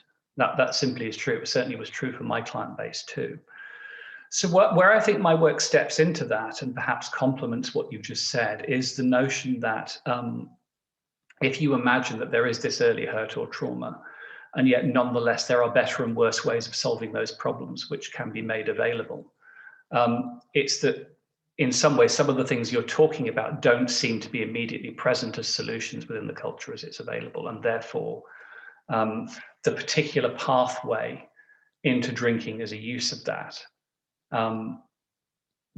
seems to kind of shine through it. It's a pathway that rises up for that person in a way that somebody who was, sexually traumatized as a child in Surrey might have a slightly different set of cultural pathways open to them as a way of solving that problem. Yeah. Okay. Any comments or questions at this point? I'm wondering if there are anything's being stimulated for other people on the call. Yeah, I was just thinking, I spoke briefly to Alistair before when we were in our groups. I worked in drug and alcohol services for some years, and in my community there was a high prevalence of drug use in young men who normally would have worked in the steelworks, so they would have gone to work in the steelworks, but when that shut, there wasn't the job opportunities for them. Yes. And there was a high prevalence of drug use at that time. And that's when I was working, not long after that, when I started working, and there was I suppose like a sense of loss, really, because it was almost that's what they were going to do when they left school, or you know. So it was like almost society had changed, and opportunities. Yes, the map disappeared. The cultural map just disappeared at that point. Yeah. And there wasn't opportunities to do anything else at that time. I think things have changed now, another almost generation on from that. But at that time, I think, that was really prevalent. Yeah, I agree. And the clients I worked with, Helen, have been through very similar experiences. And I think one of the things that I was very aware of in working with these clients, obviously some years after the factories closed, a couple of generations after, was that sense that at the time this happened, because of the particular culture around, drinking as a very good pastime, getting loaded or getting pissed up on a Friday night as being kind of quite a desirable thing. It was immediately available for people within their cultural repertoire to use in that way to cope with the circumstances, because it was just right in front of people. So even though, drinking isn't necessarily in all circumstances a bad thing, there was a particular repertoire of responding that was simply more present for people under those circumstances, and which was therefore the thing that they had to hand to deal with the immense confusion of having their map of the world completely disintegrate in a space of a few years. Yeah. Yeah. Okay. Thank you, James. I want to say I'm really grateful for your theory and for this workshop, and having come across this. Everything you say really resonates, and it really helps to expand my early learning. And I can really relate to everything that you're saying. As in, I feel a yes, and I feel a sense of this is true. What I think is quite interesting, you spoke a little bit about sort of the early hurt and trauma and the individual, and that was a bit the problem that I had with the early models, as far as I know them, in TA, that it is so focused on the individual, when instead, because you're talking about Glasgow, for example, and what's poignant here is that it's geographically identifiable, right? So we say there is a certain kind of issue, and while we can trace that back to the individual's history, it keeps happening again and again amongst a certain type of person, for example, male.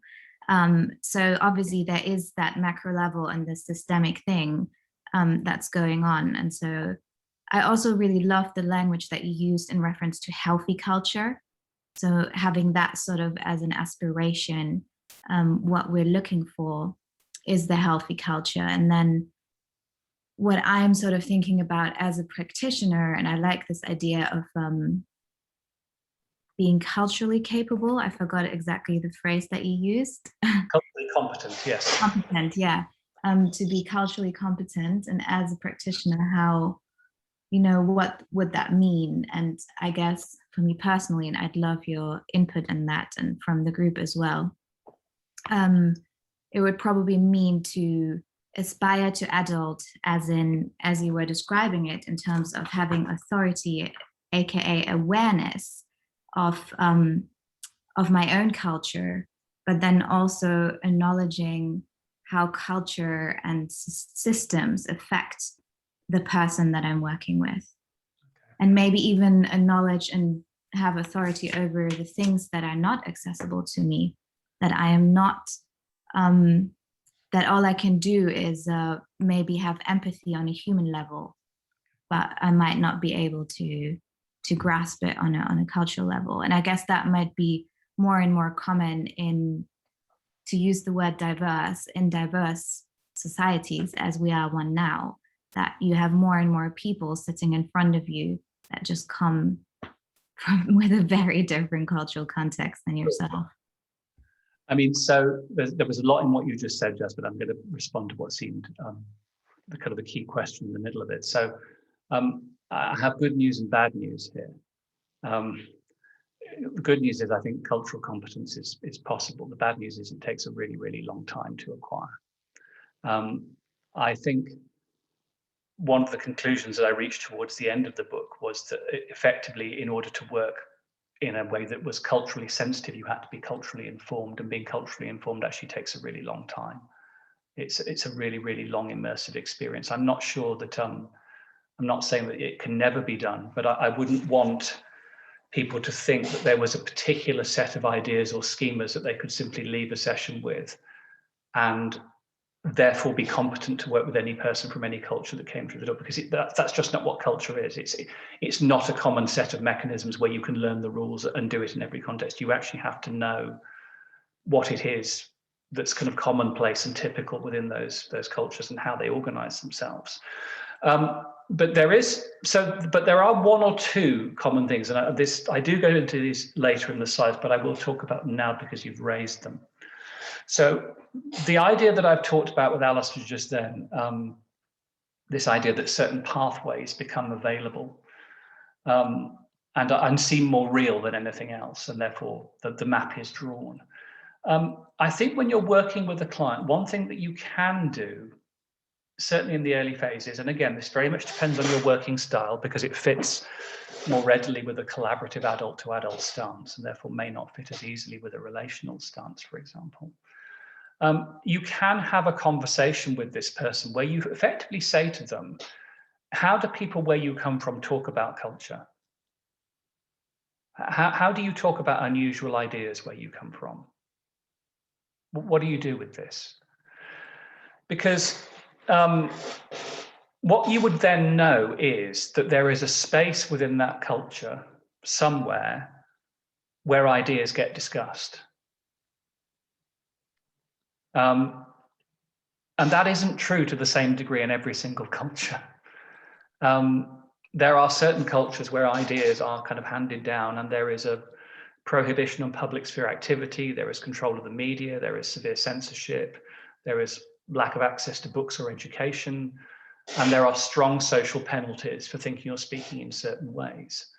And I have worked with clients who've come from cultures like this, and it's actually very difficult to talk about culture with them or to get them to think outside of their culture because it's just not something that's done in the same way. I mean, yes, they have the neurological capacity to do it. It's not that they lack human capacity, but there's no experience there. There's no precedent really for what you're asking them to do. And I've certainly found the work much more difficult under those circumstances. So what you can do is ask people, you know, what kind of things do people do? You know, how do they treat outsiders? How do disparate opinions get treated? Let's just get a sense of what it means to talk about ideas. Sorry.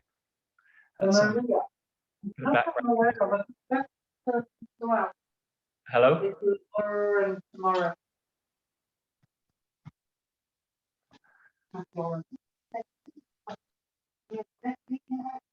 Okay, I think it's Eileen. I think Eileen's not muted. Yes, I can see that. I wonder if that's something I can do. Yeah, there we go. Thank you. So that I think is one thing that you can do with most people is just to see what is available for them. Just got something come through on the chat. Let's have a look. Yeah. Yes, Alistair said the cultural response to drug addiction needs to move from a punitive culture to a healthcare compassionate culture. I agree. But there might also need to be a kind of a cultural level change as well, about which accompanies that around learning to talk about things that happen in cultures in a new way.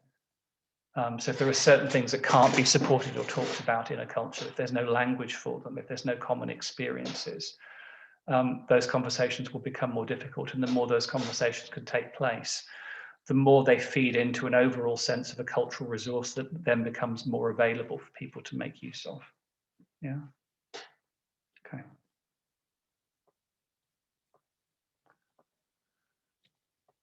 Right.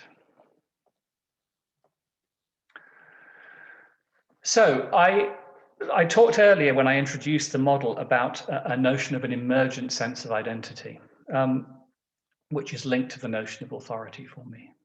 So what do I mean by that? Well, it means that you start out in the process of socialization being only very partially distinct from the people around you in terms of your worldview. And that progressively you become so. But one of the theories that I use is that we never fully separate from our culture. We never fully separate, and we never have full authority. We have enough authority. We have enough authority usually to live our lives successfully. But I think what the present moment, I'm talking about present moment politically, and particularly thinking back to Ian's point about the social dilemma earlier in the session, we remain vulnerable. We remain culturally vulnerable throughout our lives to ideas which may come in and take us over without us necessarily being fully competent to master them, because we don't quite understand where those ideas have come from, or how to critique them, or to contradict them with direct experience. So I think that one of the foundational assumptions of the contextual model is that we are always somewhat dependent upon the ecosystem of common experiences and ideas out of which we emerge. And that all of us are only ever partially emergent, and therefore there's a case really for kind of a constant state of cultural vigilance, really, as part of being an autonomous and authoritative human being. So the notion of a wave, I mean, if you read books on culture, they often talk about immersive as being a bit like a fish in the ocean. And I thought, I like that image. I've seen it in more than one book, that being in a culture is a bit like being a fish in the ocean. And in the end, I preferred the metaphor of a wave, that a human being is a bit like a wave. It comes out of the ocean, but never fully separates from it and is never fully differentiated from it.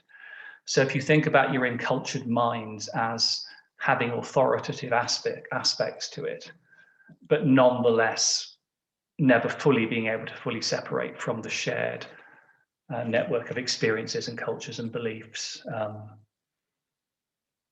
that are around us at any given point, I think that allows us to account somewhat for, I think, some of the shock waves that are ricocheting around the world at the moment in terms of cultural unrest, because sometimes that wave pulls in an unusual direction. Almost it runs away from us.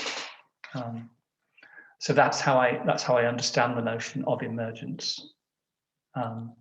It is enabled by socialization, but throughout life, we remain somewhat dependent upon ideas which we can use but don't have with full authority, right? So, imagine, for example, just as a simple example, imagine that you somebody says to you, "Can you recommend a good restaurant?" And you recommend one that you haven't actually been to. I mean, you're sort of speaking on borrowed authority in that thing. You're saying so and so believes this restaurant is good. I mean, you haven't actually tasted the food. You're not offering a personal opinion on it. So there are kind of networks of trust and distribution that need to take place there. But if we couldn't do things like that, if we couldn't say, well, my friend Bill has said, there's this restaurant and they're quite good. This is a very simple example, obviously. If we couldn't use ideas without being fully sure of them, I mean, our capacity to move through the world would be greatly impeded. So there are cognitive advantages and cognitive vulnerabilities linked to this notion of emergence.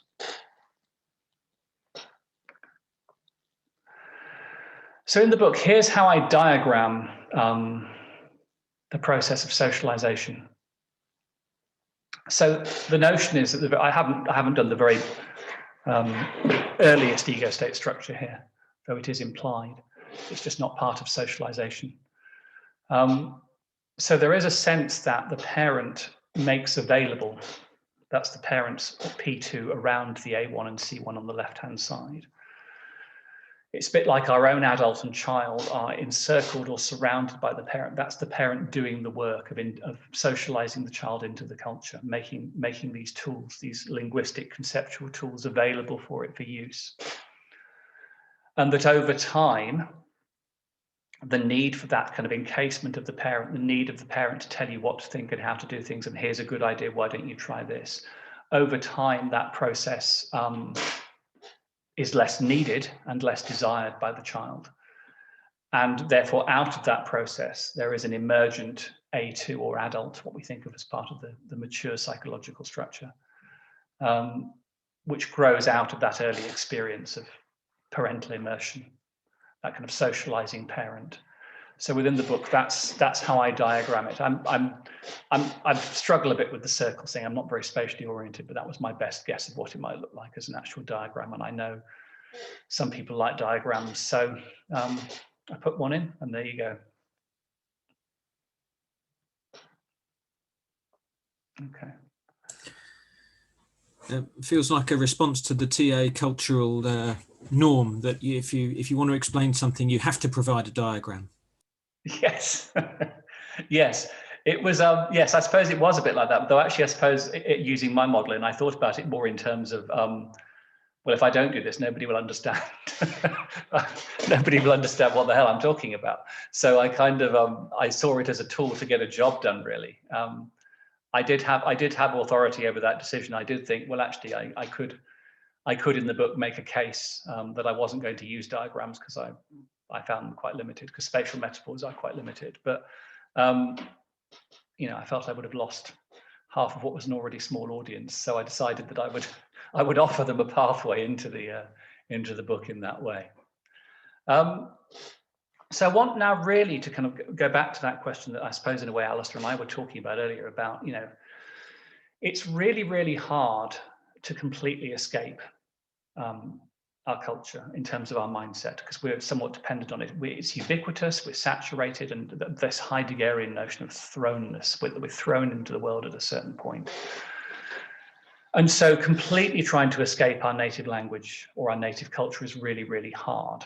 And actually there is a point which comes out of Marxist theory that makes the same point. So when Marx is talking about how hard it is for the proletariat to rise up and overthrow the bourgeoisie, one of the reasons it's given by contemporary Marxists is this notion that, well, yeah, but your own culture is real, and this is merely an abstract possibility. You know, nobody takes a leap into the void for an abstract possibility. So the more real things are, the more they stick around, really, because it becomes harder to visualize the alternative. So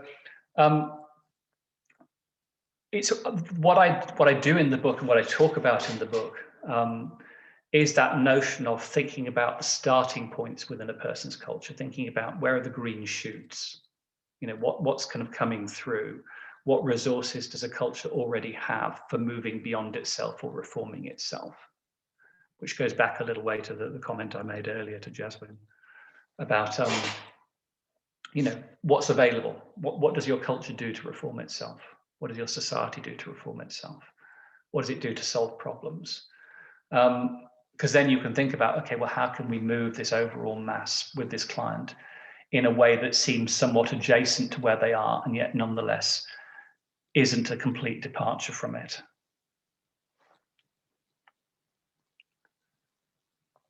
Okay. So again, to go back to that question, what do we mean by parent beliefs? Why, if we're saying that cultural beliefs are in our parent, I've already suggested that cultural beliefs can be used by our adult. But when they turn up in our parent, what would they look like? How would we know? Or how would we get a sense as clinicians or people working with clients that somebody is in the grip of parent beliefs? So you might notice in your work with somebody that they would be characterized by a kind of simplicity, almost as though people are repeating things, as Byrne noted very well himself. in his way of diagnosing ego states by a kind of almost like parrot-like repetition. There's a sense that people can't quite vary their beliefs to context. There's a sense almost that the beliefs are speaking the person rather than the person speaking the beliefs. So they can also be quite rigid, and not necessarily in a prohibited way, though that can be true. The rigidity might be linked to a lack of comprehension of alternatives. Yeah? So if cultures are very monocultural, certain experiences are just not available. There can just literally be a sense that, well, what do you mean things can be done differently? No idea what you mean. Yeah. We may also notice that people can't answer the why question. Can you tell me why it is people around you think this? It's like, well, I don't really know. Well, that's just what we do. So there may be a sense in which people can't assume that authoritative position in relation to a body of ideas. So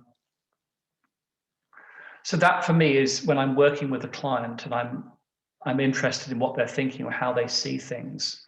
Those are some of the qualities that I would look for. I mean, the other thing that obviously I also look for, if you work as I did in a particular part of the world and you see a lot of people who come from the same community, I mean, you eventually start to get a sense that there are commonalities of belief. I mean, it's just unavoidable that if you spend a lot of time with a certain group of people, you notice what they have in common. So that often acts as an additional, what you might call a social diagnostic in Burns' term, level of information about,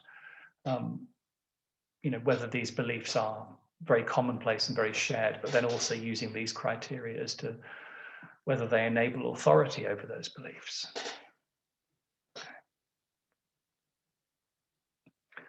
So I'm just aware of the time. So there was an extra exercise. I don't think we're necessarily going to have time for small groups at this point. But I will just see if we can have a discussion around one of the points. So starting premises for client work using these ideas. I'm not going to rush these slides. It's fine. Hopefully you'll have got enough out of the presentation anyway at this point to make some use of it. So the starting premises of working in this way is that all cultures represent their participants' efforts to meaningfully order their lives and structure their interactions.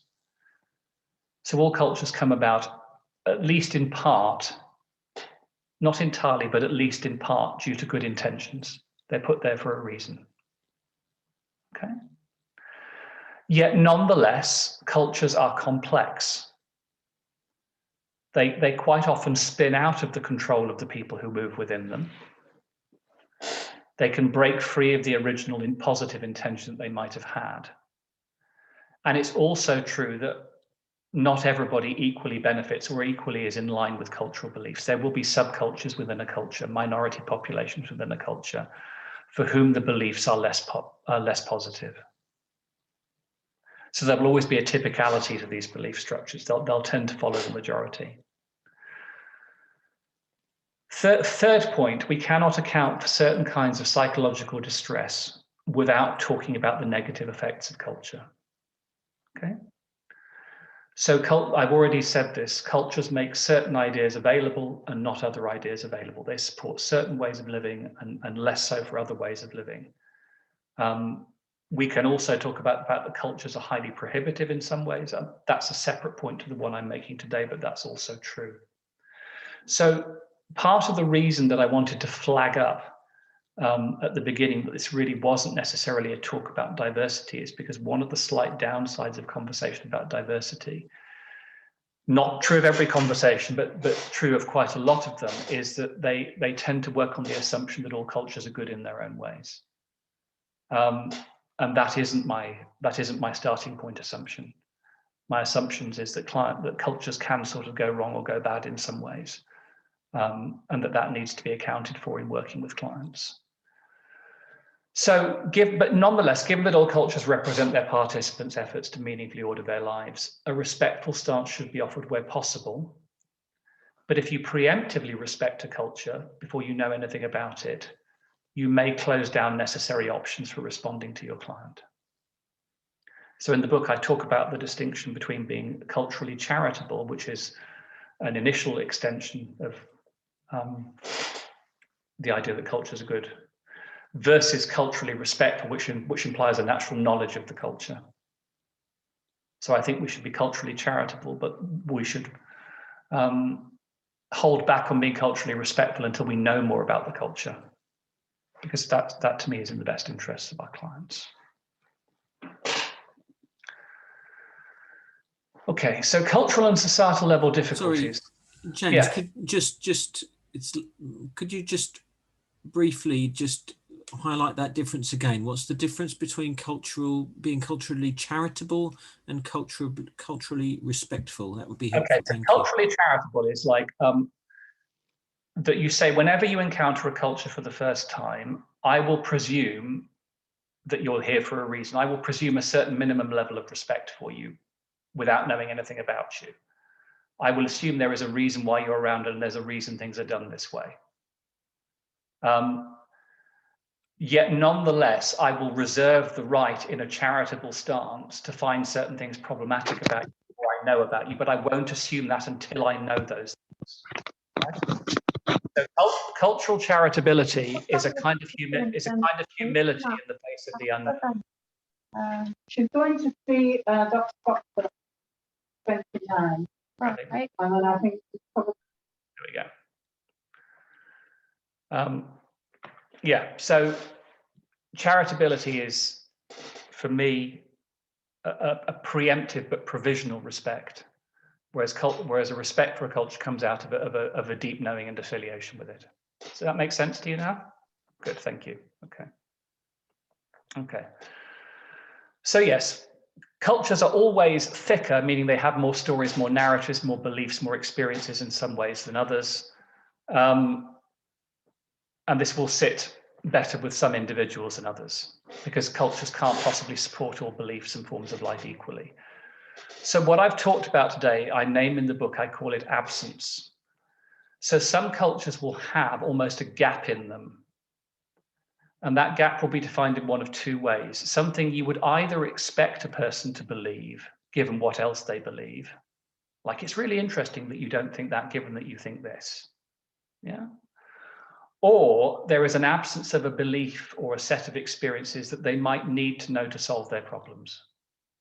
Right. So this goes back to the question about Alistair's clients in Scotland who are using drugs and alcohol. It's like there is an absence in their culture of an alternative set of options for responding to these difficulties. And that will be necessary, because otherwise, without that set of options, people turn to the available options instead. So what contextual transactional analysis does is it tries to help produce a revised and extended map for the person to kind of understand their experiences and to understand themselves in a way that extends their existing culture. Okay. So what I was, just as an exercise, I was going to ask people at this point to think about a joke. And there's a particular reason I was going to ask about this, but it may be a good way for us to kind of finish up the discussion, because we've only got sort of 10 minutes or so left. So why am I asking you to tell me a joke or an anecdote about that the people in your culture tell about themselves? And it was really interesting. When I thought about this, I thought, I can't think of a joke that English people tell about themselves. I can think of jokes that other people tell about English people. But I couldn't think necessarily of a joke that English people tell about themselves. And yet there are certain cultures where jokes about yourself are a very, very commonplace way of organizing your experience. Like if Jewish jokes, for example, I mean, there are hundreds of Jewish jokes. They're brilliant. But so I eventually came up with sort of Yorkshire jokes, because apparently there's a lot in Yorkshire about jokes about being Yorkshire from people in Yorkshire. Now, why am I talking about jokes? Because I think, and this is an observation I got from a couple of sociologists who said to me, and these are African-American sociologists researching Black culture, and they said to me that when they want to find out what they next need to research, they watch Chris Rock shows. So Chris Rock, for those of you who don't know, is a very, very funny, very talented African-American comedian. And a lot of his jokes are really about sort of poking holes in African-American culture in a kind of a respectful but also disrespectful way. So what jokes often do for people, and this is why I'm really interested to see if you can tell me a joke that the people you know tell about themselves, is jokes sort of identify cultural blind spots. They sort of go, haha, we know we do this, and we know we probably shouldn't, but we still do it anyway, right? So that's the reason that jokes are funny. That's the reason that jokes are funny, because they know there's something a bit peculiar, a bit wrong, a bit unexplainable about this.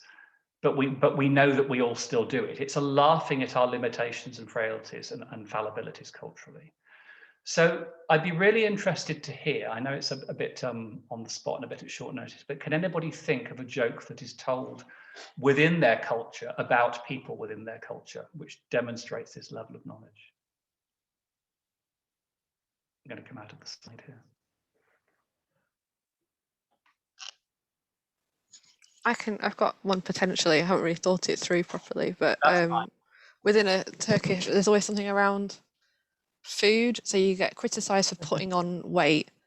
You also get criticised for losing too much weight, and then for not eating or eating too little or eating too much. So there's a kind of obsessiveness around, and the criticism always comes from the biggest aunts and that kind of thing, yes. about your weight. So it's like it's kind of talking about it, even though you might not be particularly healthy yourself, and kind of criticizing others, but it goes either way. There's like a sense of too much, too little. Okay. Yeah, so it's really interesting. So you've identified almost like a damned if you do, damned if you don't. Yeah. And it's interesting that you are saying that the culture has this kind of resource, this joke that it can tell itself, which identifies the fact that a person's trying to navigate two completely incompatible sets of priorities at the same time. Mm-hmm. But that the culture hasn't really provided an answer which solves that problem. So the joke kind of solves the problem in its own way. Yeah. Yeah, you know you're going to get commented on whichever way. Whichever if you way. haven't seen somebody for a while, there'll be a comment either way of, oh, you've lost weight, or you've put on weight, or something, or you're not eating much, you're eating too little, too much, too little. There's always something, so that you know that it's going to happen whenever you see them. Yeah, that's a brilliant example, Dan. Thank you very, very much. Can anybody else think of one? Can I say? Yeah, perhaps. It's not a joke as such. I mean, there's a lot of sarcasm flying around in Asian families. Instead of saying it as it is, which is what I'm struggling with, because I do say as it is. Yeah, there's so much faff around sarcasm. But putting that aside, it's more for me. It's about, in our Sikh structure, because I'm a Sikh, we will say, oh no, everyone is equal. We're all the same. But there's a flaming caste system. So they're like, oh, they're farmers, they're carpenters, they do the shoes. Oh my God, they're the low lives. We're the rich ones. So there's all of that, and then we'll, So the first thing we will ask as we greet each other is, are you a carpenter? Are you a farmer? Are you this? So what we're really saying is, are you a low life, or are you this, or you're that? And I think that's terrible, because my grandma, she sort of made that okay. Yes. In our family, but we, growing up here, didn't think it was okay, and it was quite shameful. So yeah, even though it's a joke and we can laugh about it, well, it's not a joke on the people that are seemingly below you. Sure, so that's a really, really brilliant example, and actually I wish I could recall the book. But there's a book that I've read which does quite extensive research on the caste system from that perspective. In other words, why did it survive, given how unpopular it must have been with certain people? And it did so because it made conversations about the caste system kind of impossible in some ways.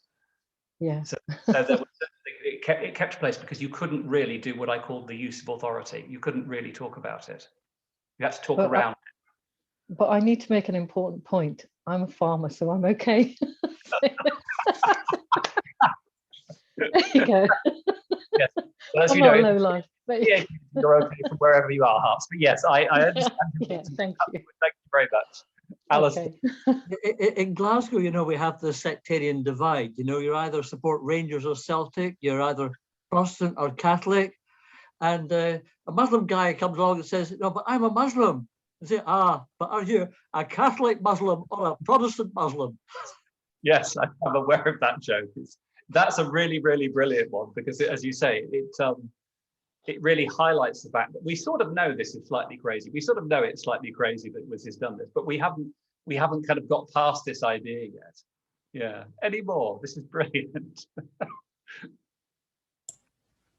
Okay. I was just thinking about a Twitter account that I used to follow, called something like Very British Problems, and it just had these sort of 1 or 2 line little anecdotes that really illustrate what it's like to be British, or I suppose English but British.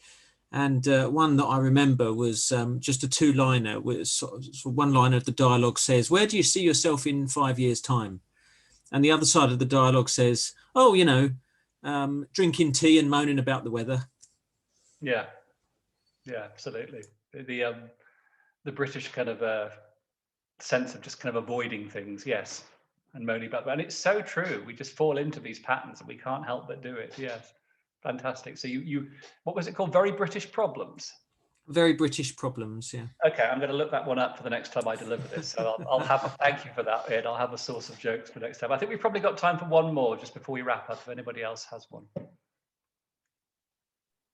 Well, my husband comes from a very well-known area called Chatham, which is in Medway Towns, and so he's a Chatham chav, and I grew up in Swanley, which was on the borders of South East London and Kent, and so that we kind of have this. We both moved into the very affluent town of Tunbridge Wells, and so when we moved in, our neighbours came round to see us, and their comment to us was, "Oh right, so you're going to bring the house prices in our road down, are you?" And it's that kind of, yeah. So we now that's our family joke, that we moved into Tunbridge Wells and brought the house prices down. Which is, again, is something that is said. Yeah, I hear that. Thank you. Yeah.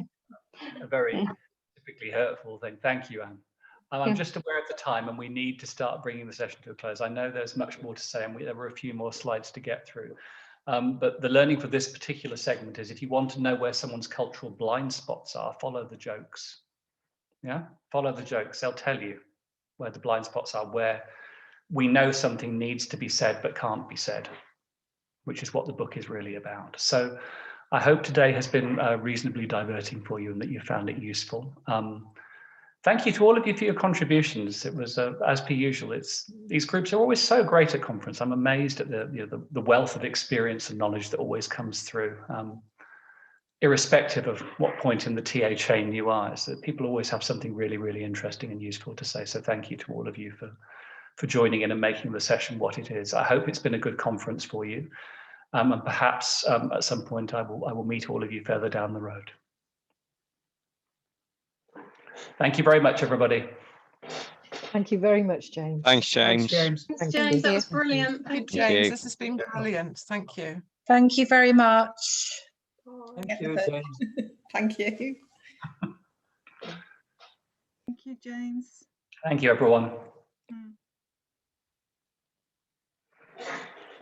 Thanks, Julia.